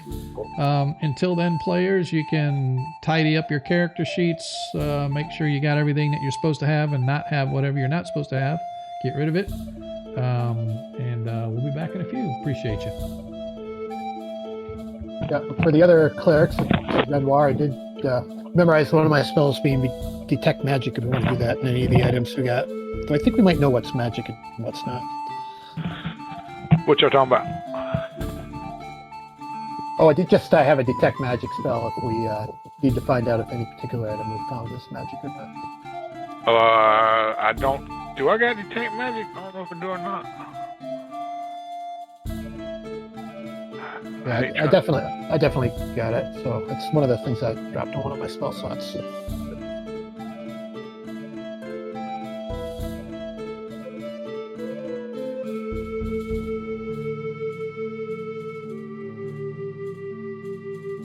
I can't figure out how to pull up the spells that I know in my book.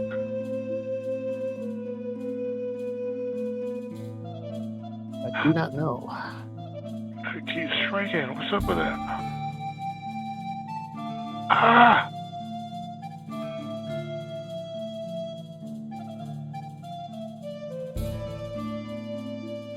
What the crap?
Hey, can anybody hear me?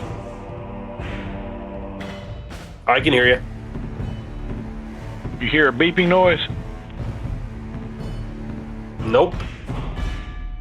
Okay. I don't know what this thing's doing. Well, it's not coming through.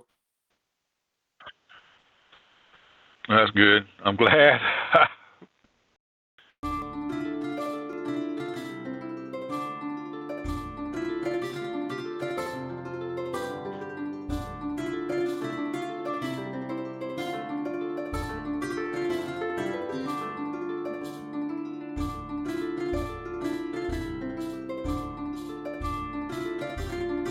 DM, I can't seem to pull up my character sheet. I accidentally shrunk it down to it was like really small, and then I couldn't pull it back out, and then it disappeared. My recommendation is to refresh the page, and hopefully it'll reset everything to normal.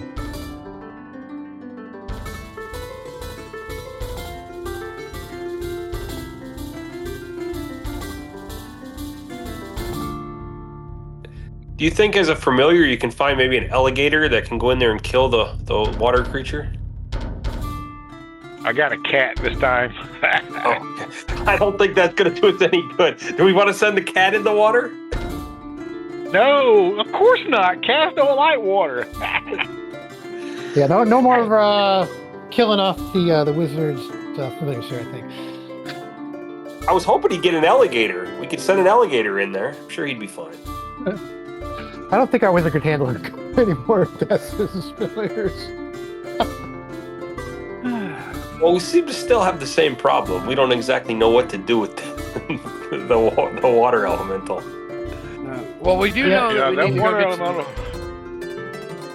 Go ahead. we need to get arrows, and we're probably going to need some type of flotation device. If it's not a boat, because that's going to be hard to transport down. Something like, I don't know, oil skins that can be filled with air or some shit, you know.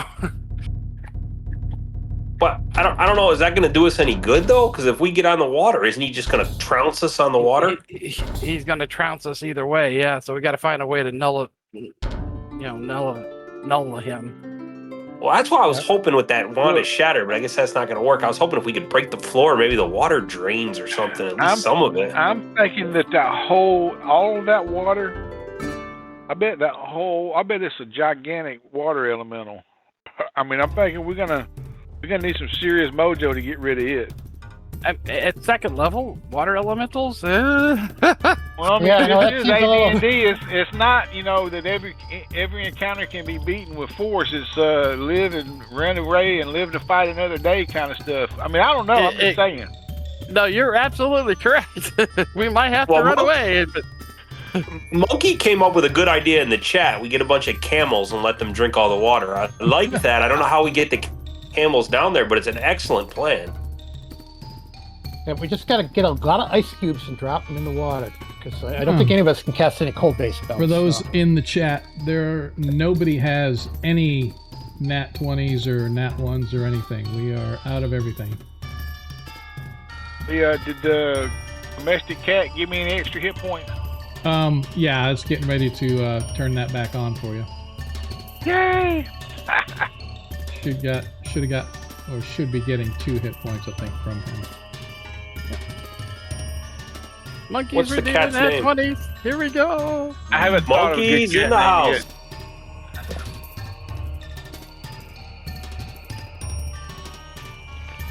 Oh, Monkey's rolling it. Look at that. That's roll down.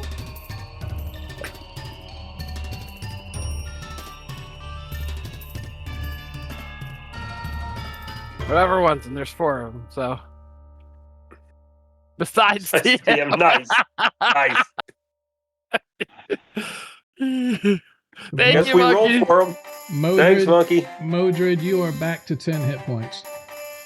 Thank you. I'm rolling my I'll go D20 for those.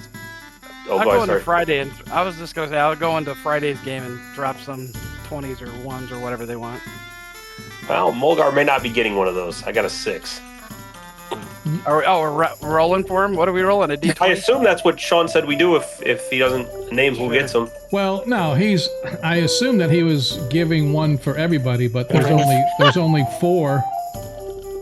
I got one. There's 5 players. Oh, man, nice.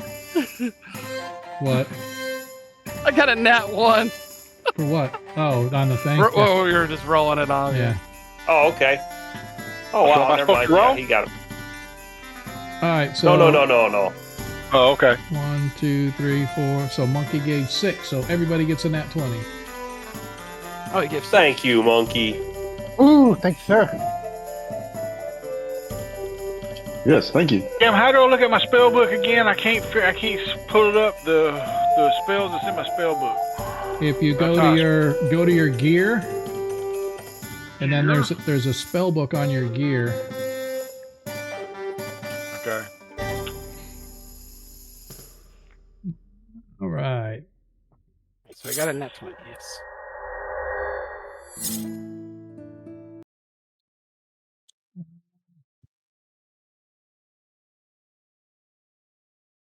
Oh. Did anybody do a shout out to Monkey? Yeah, no, not yet. I'll do it.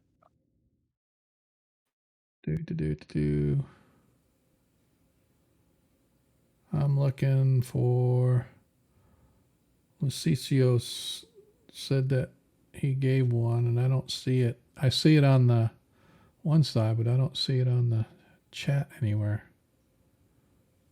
That's pretty weird.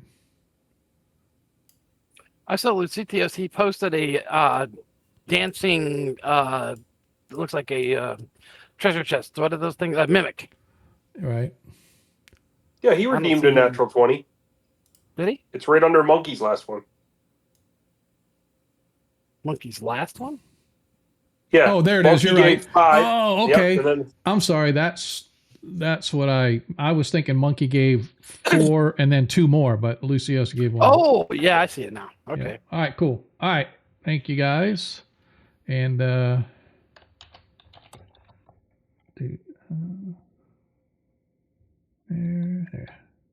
we got our nat 20s. We should go find that half orc that was harassing us early in the game and take care of him now that we got our nat 20s. Yeah. Okay. Yeah. Go teach him a lesson. Yeah, that's what we're gonna do. That seems like a side quest. Sebastian is his ads, name. yeah. Sebastian.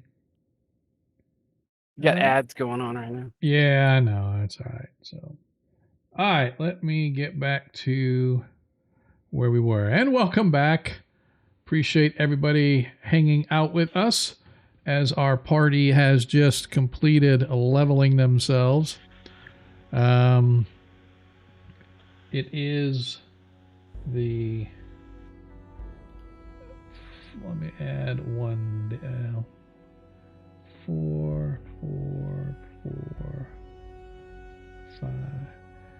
It is the following day, the 5th day of readying, common year 595. As you guys awaken, looking outside, you can see that it is a clear day, not a cloud in the sky. It is crystal blue, crisply cool, as the temperature is in the low to mid 30s when you first awaken. Your breakfast, should you so desire, is being served within the common room to the tune of salted pork, eggs, potatoes, as well as water, juices, and ale, should that be what you wish to partake of.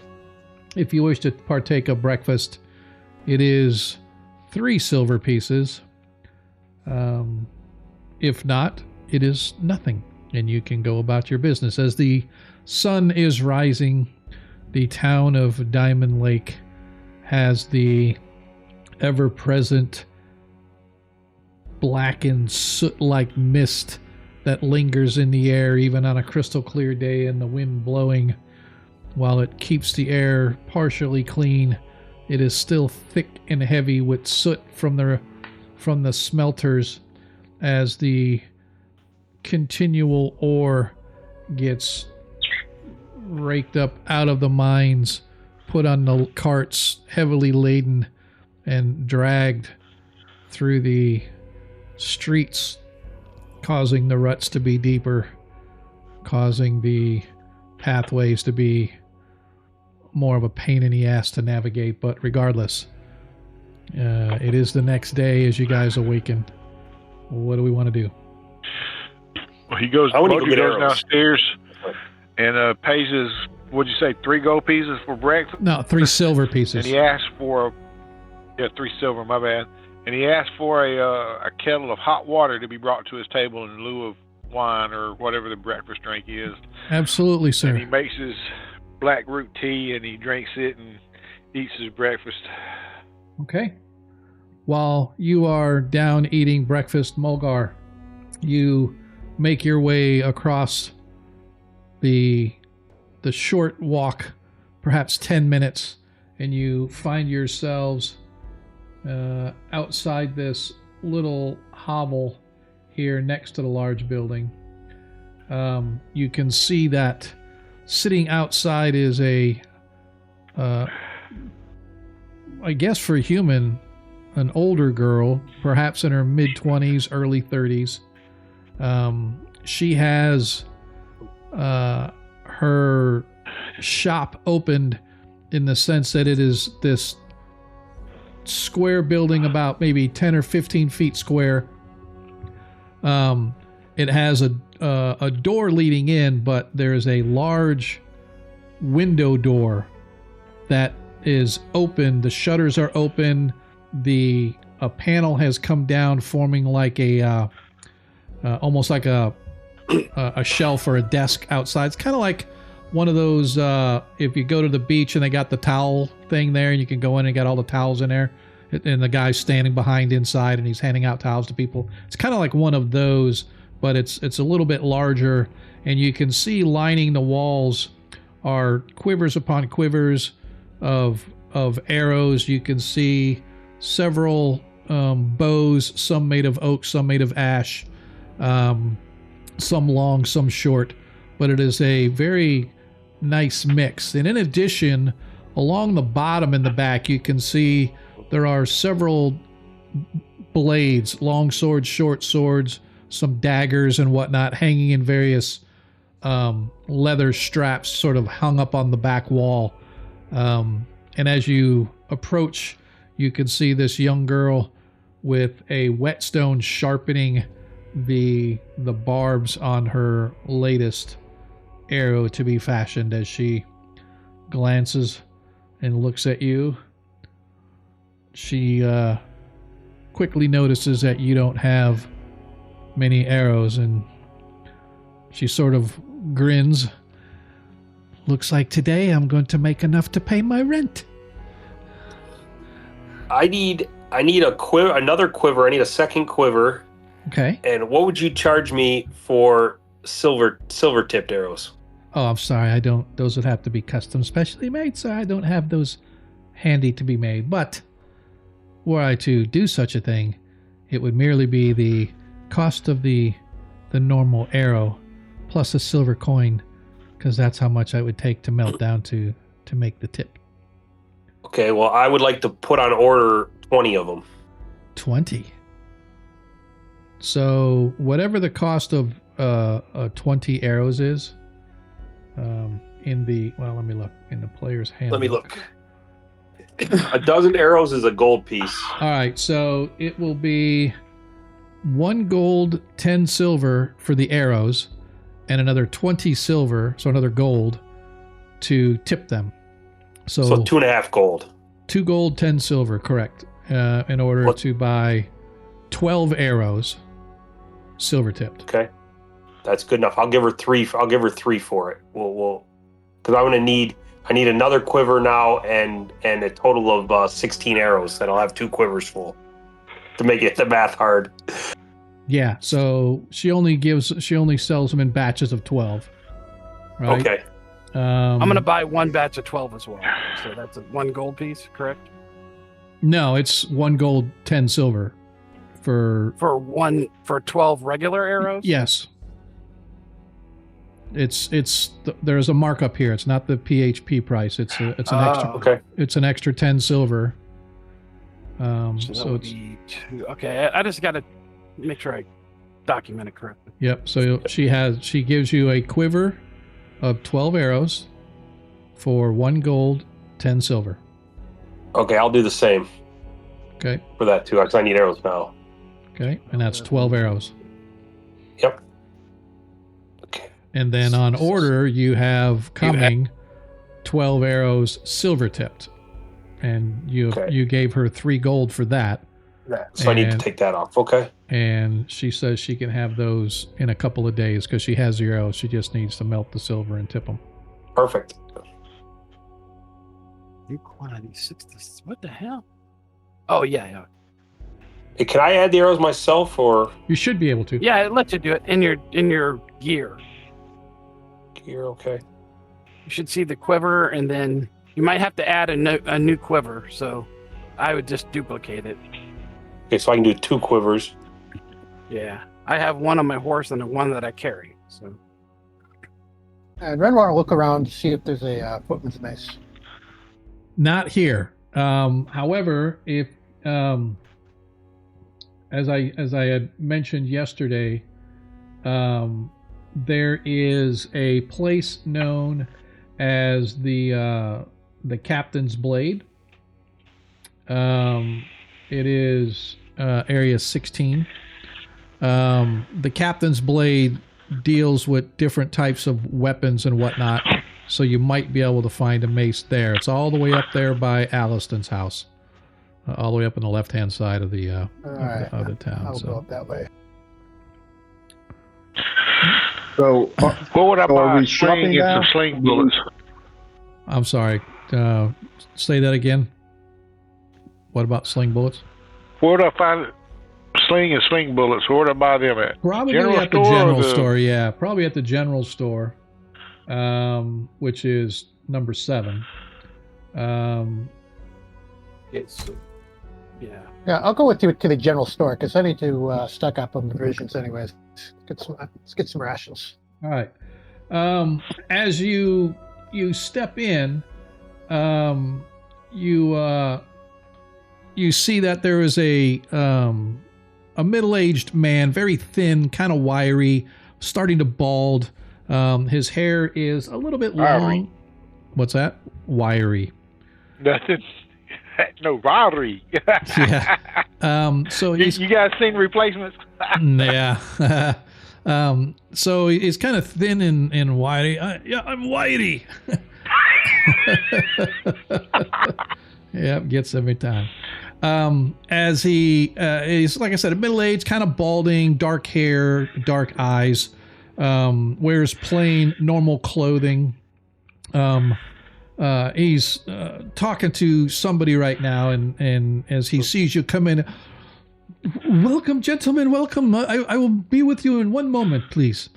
And he finishes conducting his business. Looks like he's selling perhaps some flour or some other, dry goods to this individual. And he immediately walks over very quickly and briskly, like he's like right up in your face. Welcome, gentlemen. And he reaches his hand out and doesn't even give you the opportunity to reach your hand. And he grabs your hand and he shakes it. Welcome. I am Veller. How are you today? And how might I be of service?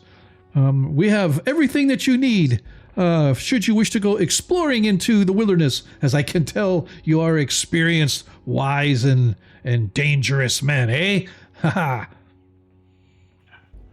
Mojo Renoir- pulls out his 8 daggers, and he was saying, "How much will you give me for these 8 daggers?" I don't usually deal in. Well, I do have some. I have some stones that are sharp or that are polished just so that make great for slings. I also have some metal bullets that some people like to use in their slings. But when it comes to daggers and blades and such, I usually don't deal in such things. However, I could refer you to the captain if you want. The captain's blade just down the road. They deal in all sorts of weaponry and whatnot. But yes, I learned long ago that trying to interfere with other people's businesses is not healthy for one's health, if you know what I mean. So I sort of stay in the general goods area. But other than that, I have everything that you may need. To trade these daggers for a sling and some sling stones?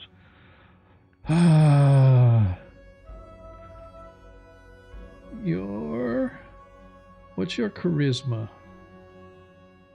I should have cast friends. My charisma is 15. There's 15. So go ahead and roll a D100, please.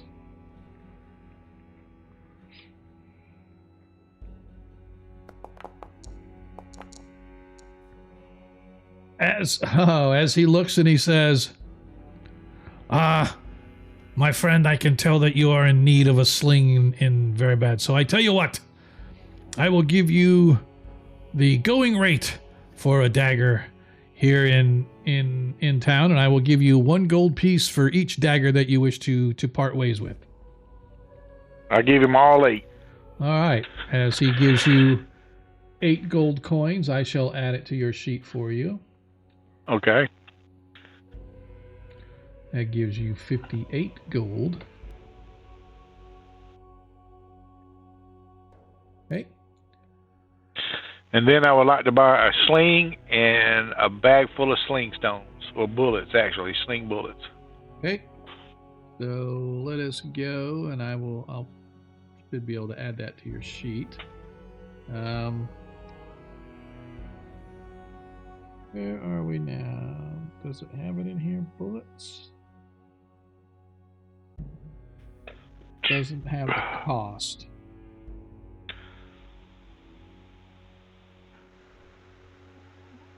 Don't have the cost. Sling. Oh, there it is. Sling bullet. Oh, it doesn't. It just has the weight. Doesn't say how much it costs. Well, that's kind of crappy. Anybody got where the cost? Oh, there it are. A dozen sling bullets is 1 gold piece. So let me get 2 dozen sling bullets. All right.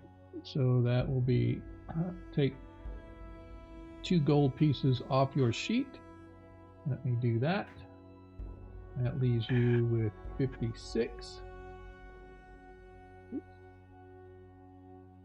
All right. And then let me go ahead and add that.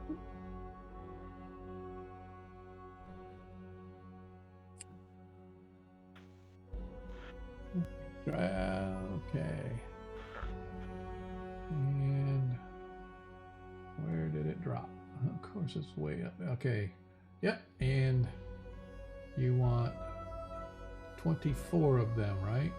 Yep. Right. And the sling. Yep. Sling. 1. Oops. And go. All right. So I just gave you a sling and 24 sling bullets, and I associated the bullets with your sling, so now every time you use it, it will take 1 off, and it will tell you when you run out of ammo. Okay. Cool. All right. And just, as a reminder, I've got a -4, I believe it is, to hit with it because I'm unproficient. Yep. But my dexterity modifier is +3, so that means I just got a -1 with it till I gain proficiency. Yep, that should automatically take into effect. So, all right. Okay. So as you are continuing to speak with him, Renoir, you watch as he drops several or 2 large pouches of metal sling bullets to Modred in exchange for his daggers, as he turns and you, my good sir, and he reaches his hand to shake your hand as well. I am Veller. I am the proprietor of this establishment, and you look like a fine, upstanding citizen. Are you planning to establish a church to your god here? I don't believe I am familiar with the symbology you wear about your neck. Oh, I am Renoir, god of Tritherion, champion of the people, and I'm here to purchase rations. I need a couple days' rations. How much would they cost? Are you looking for standard or iron rations? Standard. We'll be eating them quick. All right, so let's look here. Provisions. Ration standard 1 week would be 4 gold pieces. All right. Sold. All right. I'll buy that for So $1. under my rations, I got 11. That means I got 11 days. That is correct. Okay. All right. So, Good on rations. did you have your rations already on your sheet? I do. I'm adding them in now. Okay, cool. All right. Is that it for you? That is it, sir. Just make sure you take off the 4 gold. Hub. The proprietor looks at you and he sort of raises his eyebrow. Oh, good halfling, sir. Are you traveling with the other group of halflings that is staying here in town? We are known to each other, so yes. Oh, welcome, sir, welcome. Your friends came in and bought much stuff here. I say I am most excited to see what business propositions they have for the local miners. I hear that they are shrewd business dealings indeed. And so I must warn you, I do not like to be taken advantage of. Well, that's just part of our initial way of looking at life in general. I assure you, sir, that I will not be doing that. My name is Flub Puffin. Nice to meet you, sir. It is very pleasant to meet you, Mr. Flub. That's Flub. Very well, Flub. Sir, I am looking for several items. I, too, am in need of a sling and 24 bullets. Okay. And I also need some rations, please. Very well. So 1 week of rations is 4 gold. So we can... Excuse me. Yep, we can take that 4 gold off. So I will take that. Leaves you 80. And then for... I'm not supposed to know I have that much gold. You had 84. Sorry, they're not supposed to know. Nobody knows. Let's see. And in the backpack, is that where the rations are? Standard per day. 2, 4, 5, 6, 7, 8. Okay. Oh, the backpack is overflowing. It's too many rations and too much stuff inside the backpack for you to fit all 7 days of rations in there. So how can I reduce that? Can it be reduced? Yeah, I'm just looking here. Yep. So if you just take off 1 day of rations, you are right at the max limit of your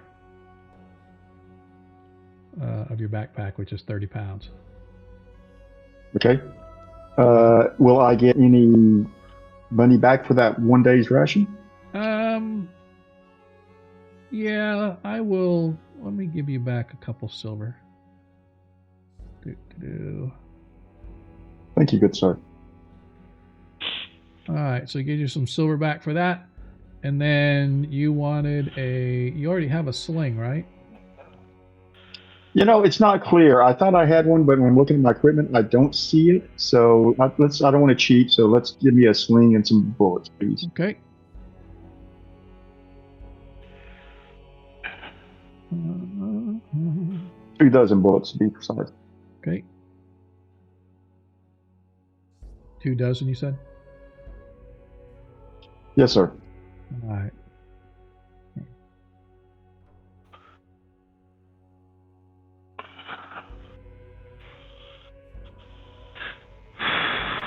One bullet. Okay, so we got there. Now let me...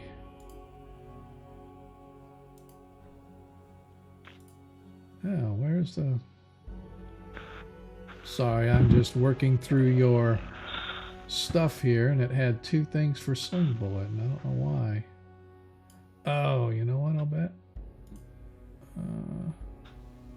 It's saying you have 2 sets of sling bullets, but I think. Oh, because you did have a sling. It was in your. It's in your small belt pouch. Ah, okay. I forgot to look in there. My bad. Yep. So I'm gonna get rid of there. So I will take it out of your. There. So now it is visible to you. And then I am going to look in your backpack to see. All right, it's not there. And you have 15 sling bullets in your large belt pouch. So that's why. So you want another 2 dozen, or do you just want that 15, or 2 dozen total? Let's just go with a dozen new bullets, please. Okay. So that gives you a total of 27.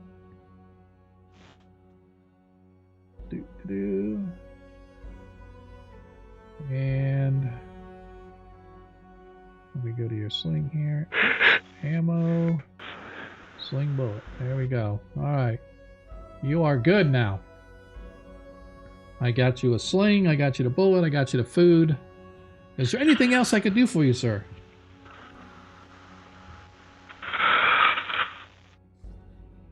That would be you, Hub. Anything else you could do? He could do for you? Yes, could I get a flask of oil if you have that, please? Of course. 2 gold pieces for a flask of oil. Renmore will ask for 2 of those as well. Okay. Let me get oil.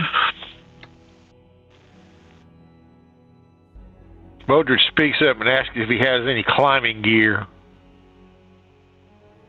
As a matter of fact, I do. All right.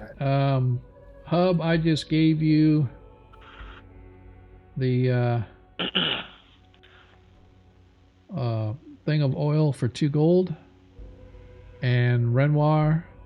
I just took off my 4 gold here. All right, let me open up the sheet here. Go back to gear. And I just dropped the oil on you. Now you have 2 oil on you. And it looks Apparently, like Renoir is a bit of a firebug. your backpack is overflowing a little bit here too. It's just a little bit though, so I'm not going to worry about it. But all right, yeah. So if you guys happen to look on your character sheets, the like backpacks and pouches and stuff, they're all allowed to carry a certain amount of weight of stuff, and if your gear does that, then you're overflowing your item, and it gives you a big red warning. So, all right. Is there anything else anybody wants to buy at the store? Biamba, you and Mulgar are still up at the Bower Fletcher. Yeah, I want to buy 2 chickens. 2 chickens. Yes, I want to buy 2 chickens. Okay. In the main market, which is going on in the center of town, there are farmers selling goods like eggs and potatoes and corn and veggies and stuff. And it's definitely feasible that there are those there selling chickens. I need 2.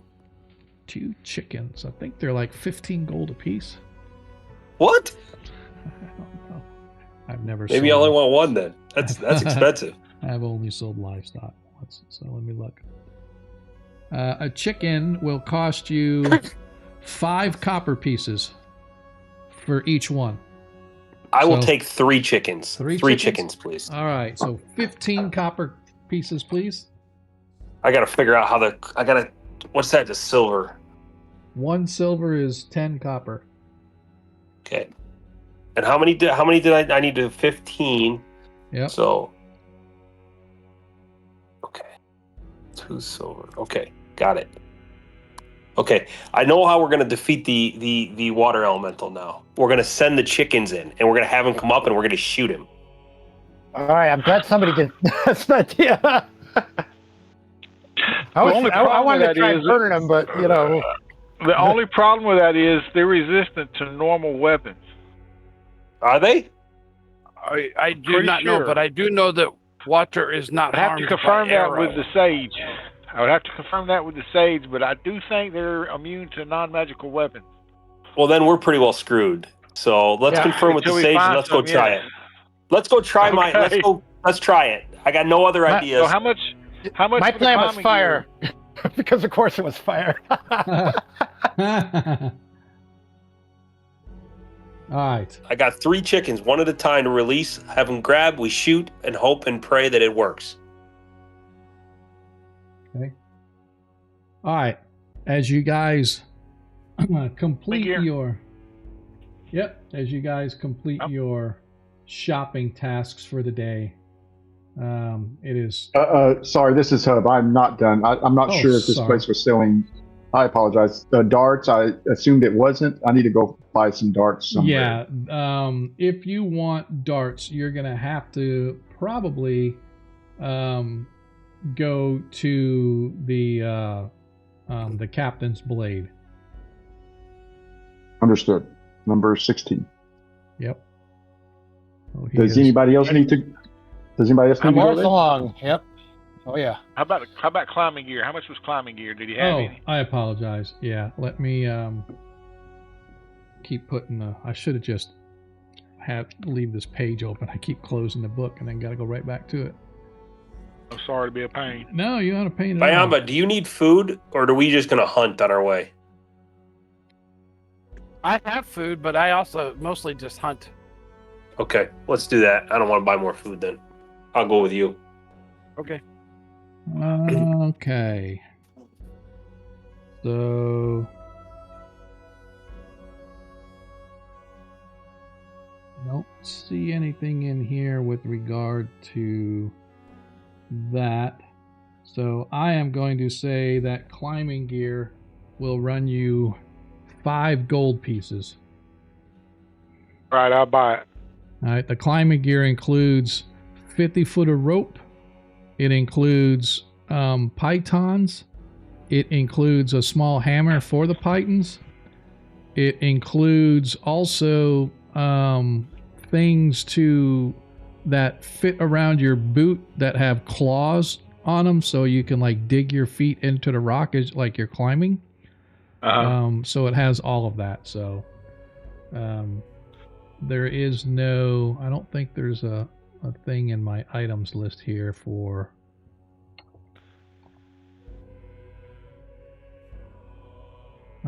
No, it only. There's no like gear or anything that shows about climbing or anything like that. So we're just gonna have to know that you've got it. Okay. And I will create a new item on your sheet. Why don't you buy us a warship and we could put the warship on the water and sail right past it? I wish I had a floating boat. That would be cool. Yeah. All right, so I am going to. As Mojo gets ready to leave, he inquires of the shopkeep where he could find some hirelings, somebody to guard him, and maybe a torchbearer. Any one of the bars or taverns, I'm sure you could probably find someone to hire on. That would Okay. probably be your best bet to see. So there's no guild or anything in town. No, that not in town. No. I just added a quick item on your sheet for climbing gear. So noted. So. Okay, thank you so much. Yep. All right. So, which place was that bar we was at? Number 3 Yeah, the feral dog. when we Yeah, started. that is correct. All right, Mojo's gonna, while they're going about their stuff, he's gonna go there to see if he can hire a bodyguard. Okay. All right. Hub, you are heading off to the captain's blade. Yep, I'm going with Hub as well. I've got my character up there. Okay, Renoir's already there. Yep. All right. In the meantime, before they get up there, Mulgar, you and Biamba, anything else that you guys are needing? I guess somewhere to fill our water skins, and then we'll just hunt for our food. You can fill it right out of the lake. I thought that was fill it in drinkable the lake. water.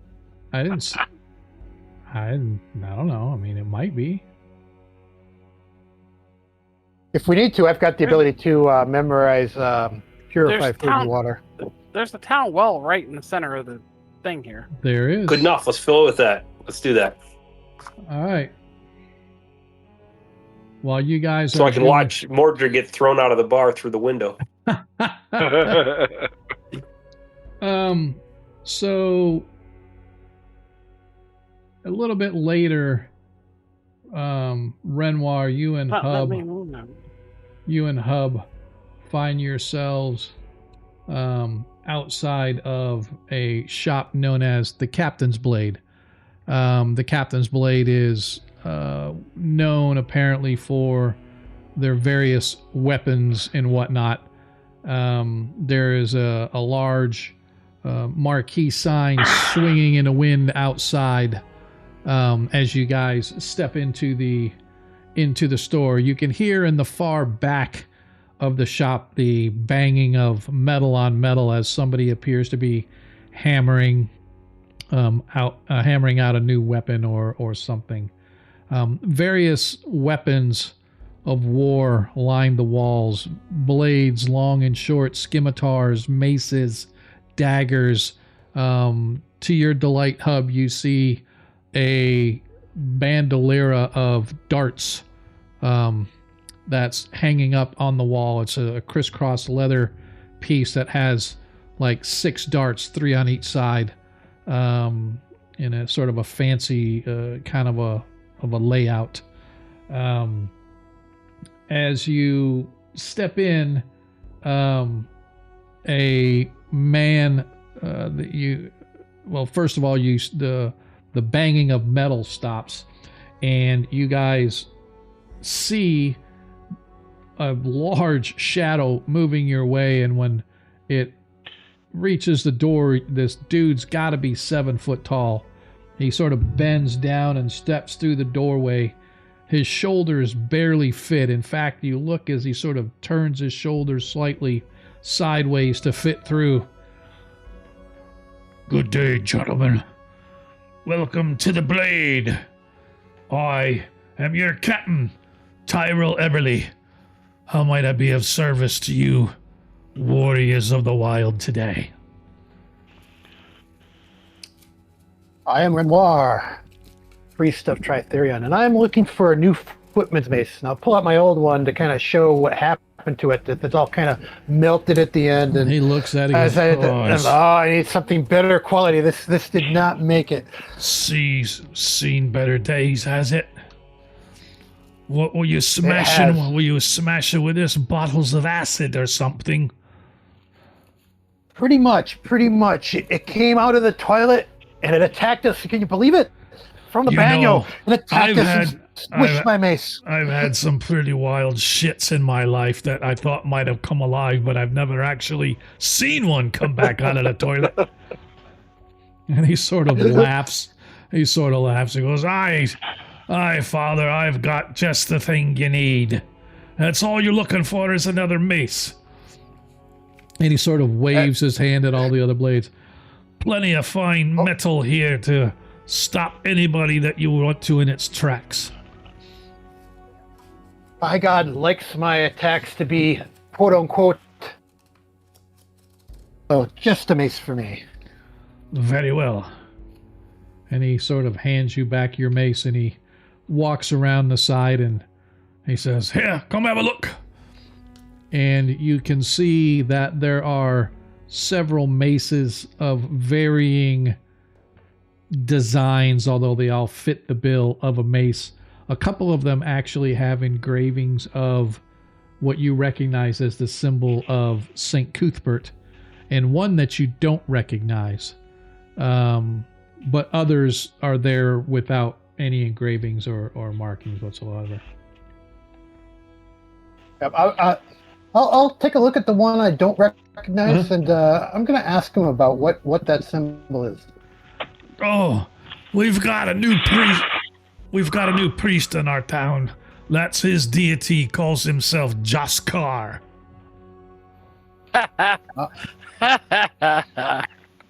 I think that's from somebody else's adventure. All right, so I'm going to gravitate toward one of the unmarked maces because obviously I cannot. Yep.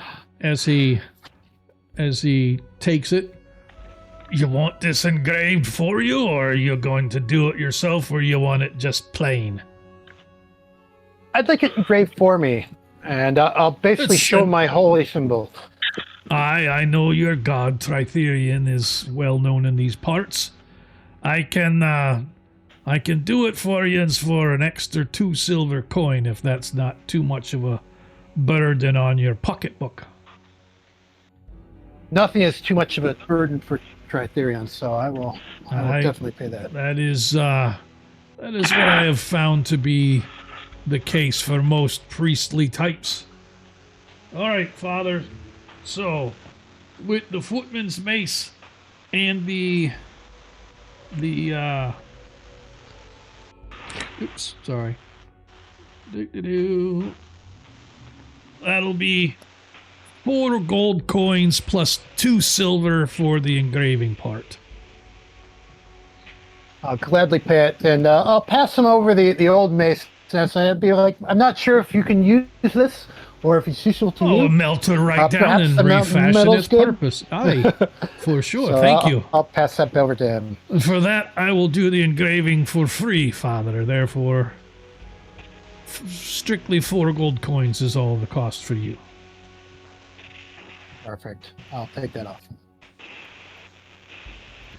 And what about you, little man? I see you eyeing those darts over there. Is that what you're looking for, or you want perhaps a few well-hidden blades so that you can pull them out at the most inopportune time for someone might be picking on his own size? So Hub takes this big giant swallow before he speaks. Yes, sir. I would like to get some darts, please. Please. Of course. How many are needing? I've got the 6 there. I've got another half dozen in the back. I can make more if you need be. It'll just take me a few days. So I guess this is a good question. We got arrows that are carried in quivers and so forth. I've really never thought about darts. How are they normally carried, and how does that work? It's much like daggers. You probably have them stuffed in a belt somewhere or whatever. But these ain't darts. These Go are ahead. like, I'm sorry. I don't mean to interrupt, man. The darts are kind of like, I liken them to be like small lawn darts. For those that ever had lawn darts, they're kind of like smaller versions of those. And you grab them and you throw them. You ought to look up Roman war dart. That's more or less what they are. They got a big metal ball in the center. Them jokers are huge. So, as I said... I always thought they was like dartboard darts. Yeah. So, as I said, he actually has a bandolier of darts hanging on the wall. So, instead of a bandolier of daggers or bullets or whatever might be in the bandolier, it's actually got sheaths in it for darts. So, you could actually have 6 darts crisscrossing your chest as you walk, and you just, and they take them out and throw them pretty easily. Or you can strap it backwards so it's on your back, so you reach over your back and pull them out and throw them that way. So I point at that and I say, how much for that with the darts, please? So the cost for the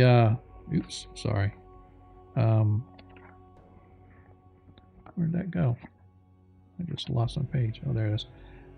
So darts themselves are 1 gold per dart, and it's 5 silver pieces for the bandolier. So it would be 6 gold for the darts. I'm sorry, not sorry, 10 silver. So it would be 3 gold for the darts for 6 of them, and then an extra 5 silver for the bandolier. So 3 gold plus 5 silver would get you all 6 darts plus the bandolier. Okay, I will take it, please. Okay. You want to go ahead and... You already have darts, so you can add 6 darts to it. Don't worry about adding the bandolier. That's just more of an effect or an aesthetic. Okay, I'm going to reduce my money before I forget. Yep. Stand by. Yep. 3 gold, 5 silver.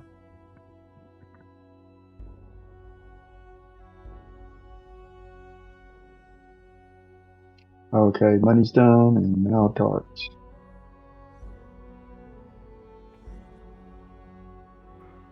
Okay. If you guys have not already, Biamba and Mulgar, you should be able to go to your water skin, click water skin, and it should expand open to show like pints of water in it, and you should be able to add water to them.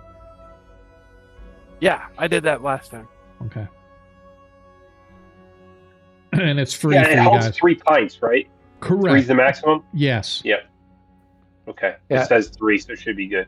Yep. Thank you. And when I'm done at the weapon shop, I'll go and fill my. Okay. Yeah. My For anybody that water wants as to, you can just sort of assume that you're doing it and just go ahead and get it knocked out so that we don't forget. If it says 6 pints beside it, both of them are full, right? Yeah. Okay. Yep. Cool. Anything else that Hub and or Renoir want to get while they're at the Captain's Blade? No, thank you, sir. All right. Where to now, gents? It is you guys. I'm going to go to the thing and try to hire. Oh, sorry, my bad. I apologize. I was like, who am I missing? Oh yeah, Okay. Modred. So Modred, you work your way over to the feral dog, and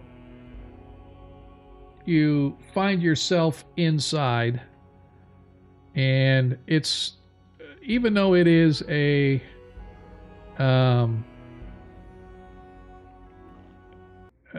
even though it's like during the middle of the day, the place in here is still like busy, right? Let me see here if I can get this going. See if it'll actually play. There we go. The rest of you I have in here on the map, but you're not actually here, right? Just I want you guys to be able to see. So you move your way into the bar, and you can see that this place is full, to say the least. Almost all the tables are filled. You can see that the over at the far side, people are once again gathered around the. And let's get Hub out of there so he doesn't cause another ruckus. There are dwarves, and there are human, and there are gnome, and there are all sorts of folks in here. As you're sort of looking around the bar, probably the vast majority of people are over gathered in and around the dog fights. As you see that they bring in, you're not even there 5 minutes, and they have already brought in a pair of animals to do battle, and people are starting to make wagers and the whole 9 yards. But as you walk to the bar, you can see the man behind the bar sort of moves over. Spellslinger, what can I get you to drink today, sir? I'm actually good on drinking right now. I've come to ask you Aye. if you know anybody here that might be willing to hire out as my bodyguard. I've discovered that I am a little bit more fragile than I thought I was. As he looks, and he kind of looks up and down. Probably most folks could have told you that, sir. But if you ask me, I wouldn't trust none of these boys here. These miners, they're good for drinking, good for spending their coin, not so good for looking out for even themselves, much less another. If you want if truth be told, if you're looking for true bodyguards, I'd head my way over to the garrison and see if maybe one of the boys over there be willing to hire himself out. None of the folk here I would trust with my life, and that's just the straight of it. All right, he picks out a gold coin and slides it across the table. Thank you for your help, good sir. As he looks, he goes, "You sure you're not wanting something to drink? I can't take this gold for something as simple as that, sir." Give me a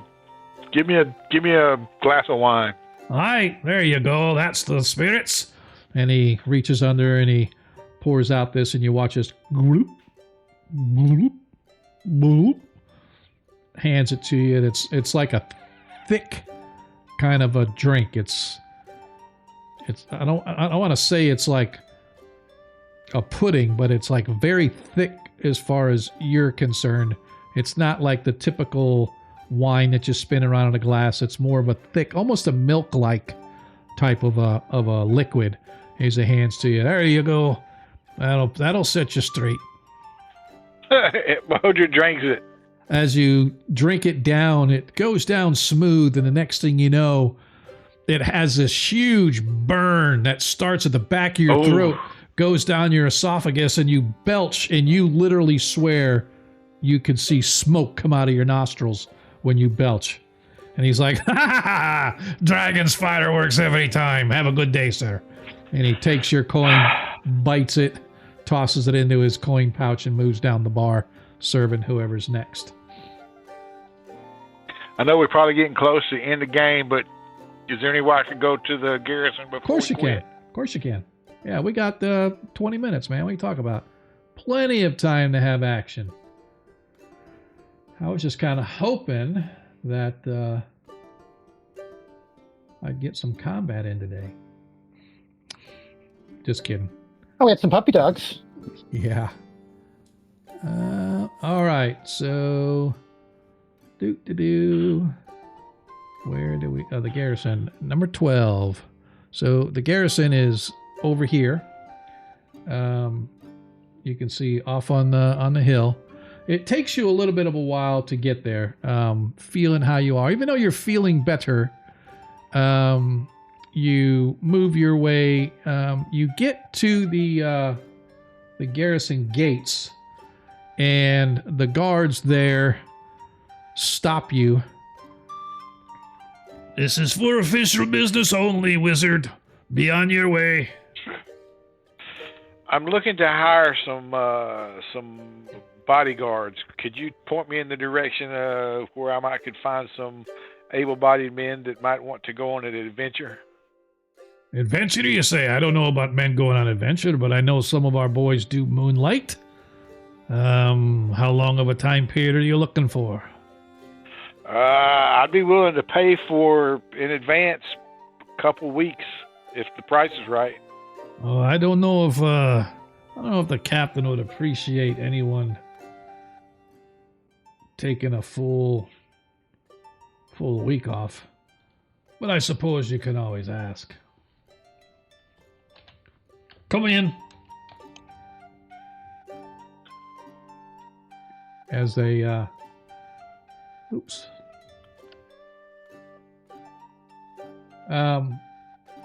as you step into the garrison, you can see that there are men. There's a small gate over here to the left, and you can hear and kind of see through this portcullis-like gate men working in a or training in an open courtyard. They've got wooden blades and stuff, but they're practicing their battle tactics and whatnot. The guard tells you to follow him, and he leads you across the way to one of the main buildings off to the right. And as you're walking in, you see coming out a familiar face. The lieutenant soldier who came in that night that Hub caused all the hubbaloo. The individual by the name of Dorbin Trent, a half-elf male, wearing epaulets indicating some rank insignia, as he stops. Corporal, what is this man doing here? You know we do not allow civilians into the garrison without good cause. Aye, sir. Lieutenant Trent, this man says he's looking to hire some of our garrison folk, maybe to be protectors or whatnot, for some task or expedition. I wasn't sure of the policy, sir, so I brought him in to see us. Kind of looks at you, Mordred, is like, are you here to cause problems in my garrison again, sir? No, sir. I'm here to hire somebody. Or maybe you could point me in the direction of maybe one of your soldiers that may be retired and is looking to hire on as a bodyguard.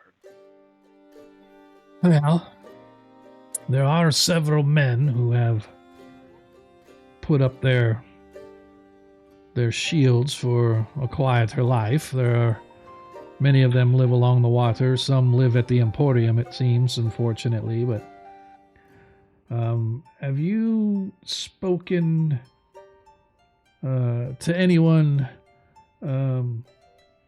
down by on the docks? Because there are several Marines I know that live along those docks, and in fact, I'm quite sure that there was a rather prominent fellow who served during the Hateful Wars many years ago. Well, his father or grandfather served in the Hateful Wars, but he served in the garrisons in the Cron Hills near Celine and in the central Flyness, and when he retired, he came back here to where his family's roots were, but unfortunately he fell upon a bit of hard times. Perhaps if you speak with him, he might be willing to go in and might even be willing to do it for a reasonable price. What's his name? Durskin. Durskin? Yeah. His Durskin Basada. He lives on a houseboat over on the docks. That's not the guy we was talking to, was it? As a matter of fact, it was. Hey, could you write me a letter of recommendation? An introduction? Roll a D100 for me, please.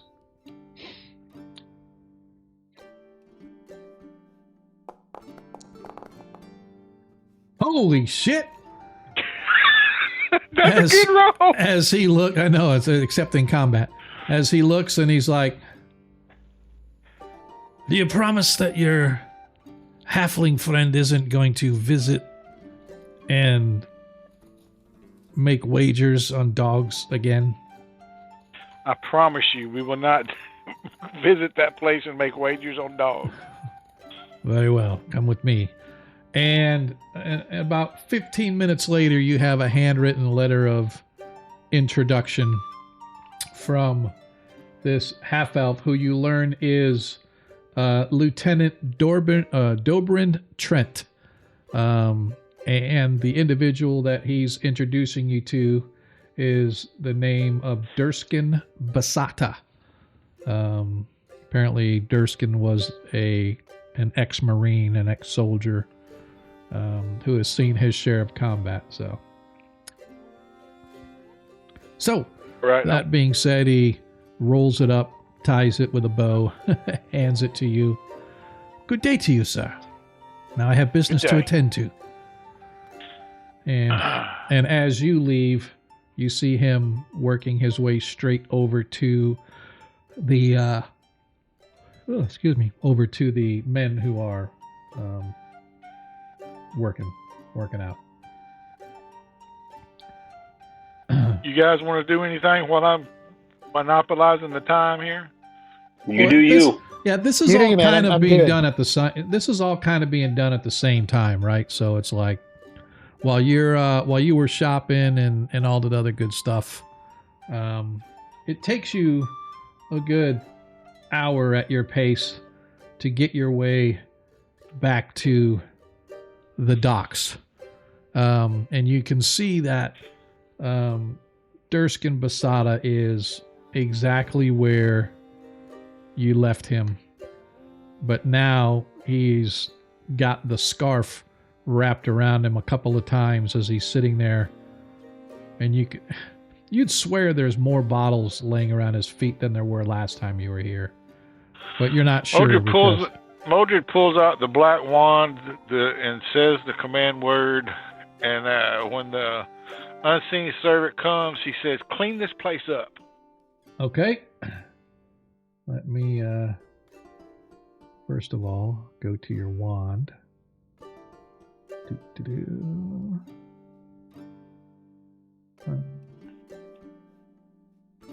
Oops. Sorry, I thought that I had it on your sheet, but as you cast, the unseen servant appears and you give it its command. It looks at you, it turns and it goes to look at the boat. It turns back to look at you. Clean. Pauses for a second, and you'd swear that this thing has shoulders that slump as it walks up on the boat. And you see that it begins grabbing a hold of bottles, and immediately Durskin freaks out. What sorcery is this? I'm under attack. And it grabs a bottle and he starts swinging the bottle at your unseen servant. I'm under attack. Lay down cover fire, boys. They're going in. Calm down. I'm waving in my hands, got the scroll in my hand. As he stops and he turns and he looks off the boat. And he kind of wipes his eyes. I know you? I don't think I know you. Permission to come aboard. All right, permission granted. So he comes. When I go on board, I hand him the scroll, and I tell him, I would like to hire you out as to go on a mission. A mission? Yes. What sort of a mission? Well, we're trying to find a little girl. And he sort of looks. What sort of a little girl? Well, she's been missing about 6 years. I hear that you are a capable man, and you're come from a long line of warriors, and I would be willing to pay you to help us in this endeavor. No. I've got my own problems. I haven't held a blade in years. It would take me months just to be ready to be any kind of shape to fight. I think you do fine just as you are. You just need to not drink as much. As he looks back over his shoulder, and his eyes, he does a double take as all the bottles are gone.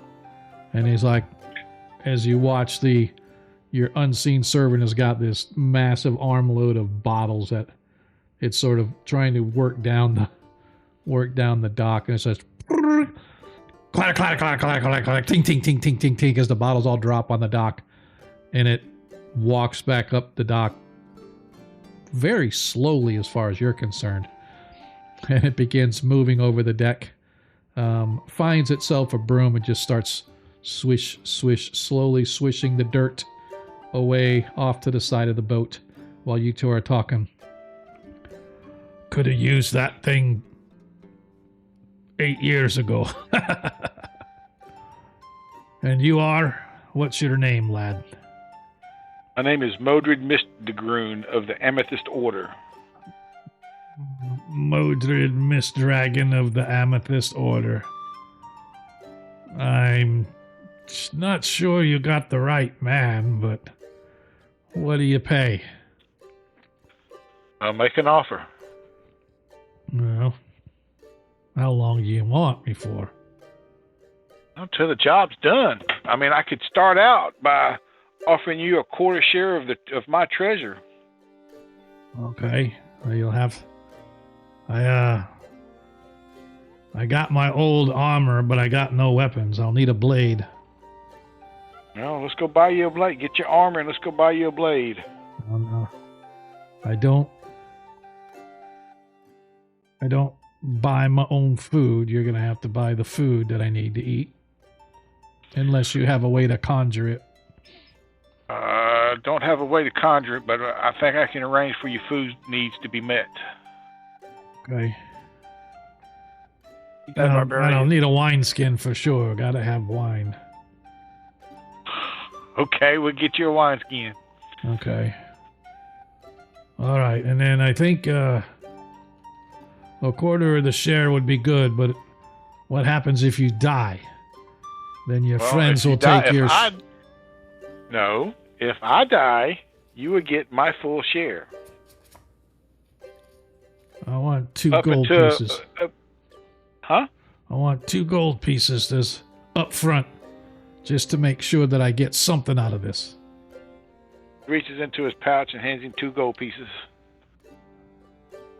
Like, you're serious about hiring me? I am serious. 6. Okay. 5. Very well. Okay. As he reaches his hand out, and he misses yours because his eyes are blurry. As his hand misses yours. Quit moving your hand, boy. And he finally grabs your hand and sort of grips it rather firmly and lets it go. We have an accord. And with that, that is where we will end tonight's game. And I will populate his character sheet and all that stuff during the downtime until next week, so we can jump into whatever you guys want to do next week. But with that, I appreciate everybody that's been hanging out with us. A slow moving, but at least I think beneficial and what's the word I'm looking for? Stuff that needed to be done. I think that it worked. So I think the plan for next week is going to be what? Just as that, so I have a heads up what you guys want to do next week. I think we're going back. We're going back. Yeah. Well, we need but before we go back, we need to stop back by the sage and get some pointers on what we might need to do to take out that water, if in fact it is a water elemental. Right. Okay. Yep. Exactly. Also, we need to consider how to light these lanterns, because one of the things that said the lanterns got to be lit. Right now, we've got one continuous light torch. But I don't think you need. I don't think you need to have. The thing is the torches fit in there. A regular torch fits in there, right? So they don't have to be ever burning torches. It just have to have a lit torch. So you got to have at least how many lanterns there are. You right, that's what I'm getting at, because I have no torches. Light as a spell? What's that? Has anybody got continual light as a spell? Well, again, I've got light as a you're the spell, only but not continual light. Yeah, I was going to say, you don't need. It doesn't have to be continual. It just needs to be a torch, something to light a lantern, right? So it could be a torch, a light spell, continual light spell, whatever. If you have enough torches, you just light the torches and stick one in each lantern, and boom, there you go. Understood. I have no torches. I don't know if anybody has torches. That's what I was getting at before we leave. I have a couple torches, and we could probably start casting light on coins there. Yeah, before we leave, maybe we should just buy a few torches. Yeah. And then talk to the sage, and then make sure we got enough money, enough stuff for my bodyguard to stay alive and keep me alive, and then we can go to the cairn. You guys okay with that, by the way? Kind of volunteered some of y'all to hunt his food. You mean the sacrificial lamb? Fine. Yeah. Yeah, I don't think it'd be that big of a deal. So, all right. Yeah. We have chicken. Yep. Yeah. And in the interim, by the way, just so I want to talk Modred here real quick. You did get the black cat for a familiar. And just be aware, if anything happens to this one, it's a year before you can cast again. Okay. The only reason that I allowed it this time, because I just figured you've already had your familiar for more than a year. Right. when you join the party. You had Nicodemus for a while. So, Okay. So yeah, so you can come up with a name for your cat. Can call him Nicodemus again if you want. That's totally okay. But His name is Sebastian.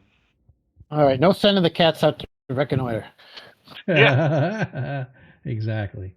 All right. So what I am going to do is I'm going to try to see if there is anybody. Oh yeah, let's bounce over to Creep. Haven't seen her in a while. So we're gonna raid over to Darling Creep Show. Everybody that follows us probably already follows her, but make sure y'all show her some love. Is she still up here? Let's see. Where is she? Why am I not showing her? Let me oops. Says she's live on the side of my screen here. Yeah, that's what I'm saying, but I'm not. Oh, that's why. That's why, because so many of the people that I follow were up. It was on a second page. So yeah, we're gonna bounce over to Darling Creep Show. Don't forget this Friday is Halloween. This Thursday. Oh, by the way, I'm doing a Halloween one shot for my face-to-face group, and so they were pre-generated characters, and I gave them all their characters last Thursday when we gamed, and they all looked at me like I was crazy because they are the D&D versions of Mystery Inc. So one of them is Daphne, one of them is Velma, one of them is Scooby. The difference is Scooby's a Knoll, Fred is a orc. Paladin. Oh, yeah. He's a paladin. He's a paladin orc. He's an orc paladin. Yep. Okay. Scooby is a bard. Shaggy's a monk. And check this out. He's a monk of what is it? Hang on, I have to. Well, I'll tell you guys in the Discord. But anyway, so it's a D&D adventure, and I actually found the minifigs for Mystery Inc. and I'm having them printed out, so they'll each have their own little real Scooby-Doo token that they can use. So that's good because yeah, I bought some metal ones and they were horrible. Yeah. These ones I'm hoping will turn out right. Technically, I should say my son is printing them for me because I've been too lazy to fix my 3D printer. I got to put a whole new LCD thing in it. And I just don't want to disassemble it. But anyway, so yeah, Friday is off because of Halloween, going up to do trick or treating with the grandkids. But we'll be back here, same time, same channel. Hopefully, you guys will join us again as our party. Now second level with all those hit points. Oh, great. That sounds like you're taking it as a challenge. Yeah. But we will see you guys next week. In the meantime, like I said, we're going to bounce over to Darling. What the heck? Why did I do that? So just for clarification, everybody's got a D20, a natural 20? Yeah, those will carry Renoir over. has 2. Yeah, I got an extra one. Yeah, those will cover come over for next week. And let me put that in to make sure that I got Renoir as having 2. Yeah, so everybody has one for next week. Hopefully next week we can get some people to come in and do some cheering for us, eh? So we can get some +1s. Guys are running low on the +1s. But anyway, we're going to bounce over to Darling. Make sure you guys show her the love. And remember, in a world you can be anything you want. All we ask is that you be kind. See you guys next week. Yeah. Later.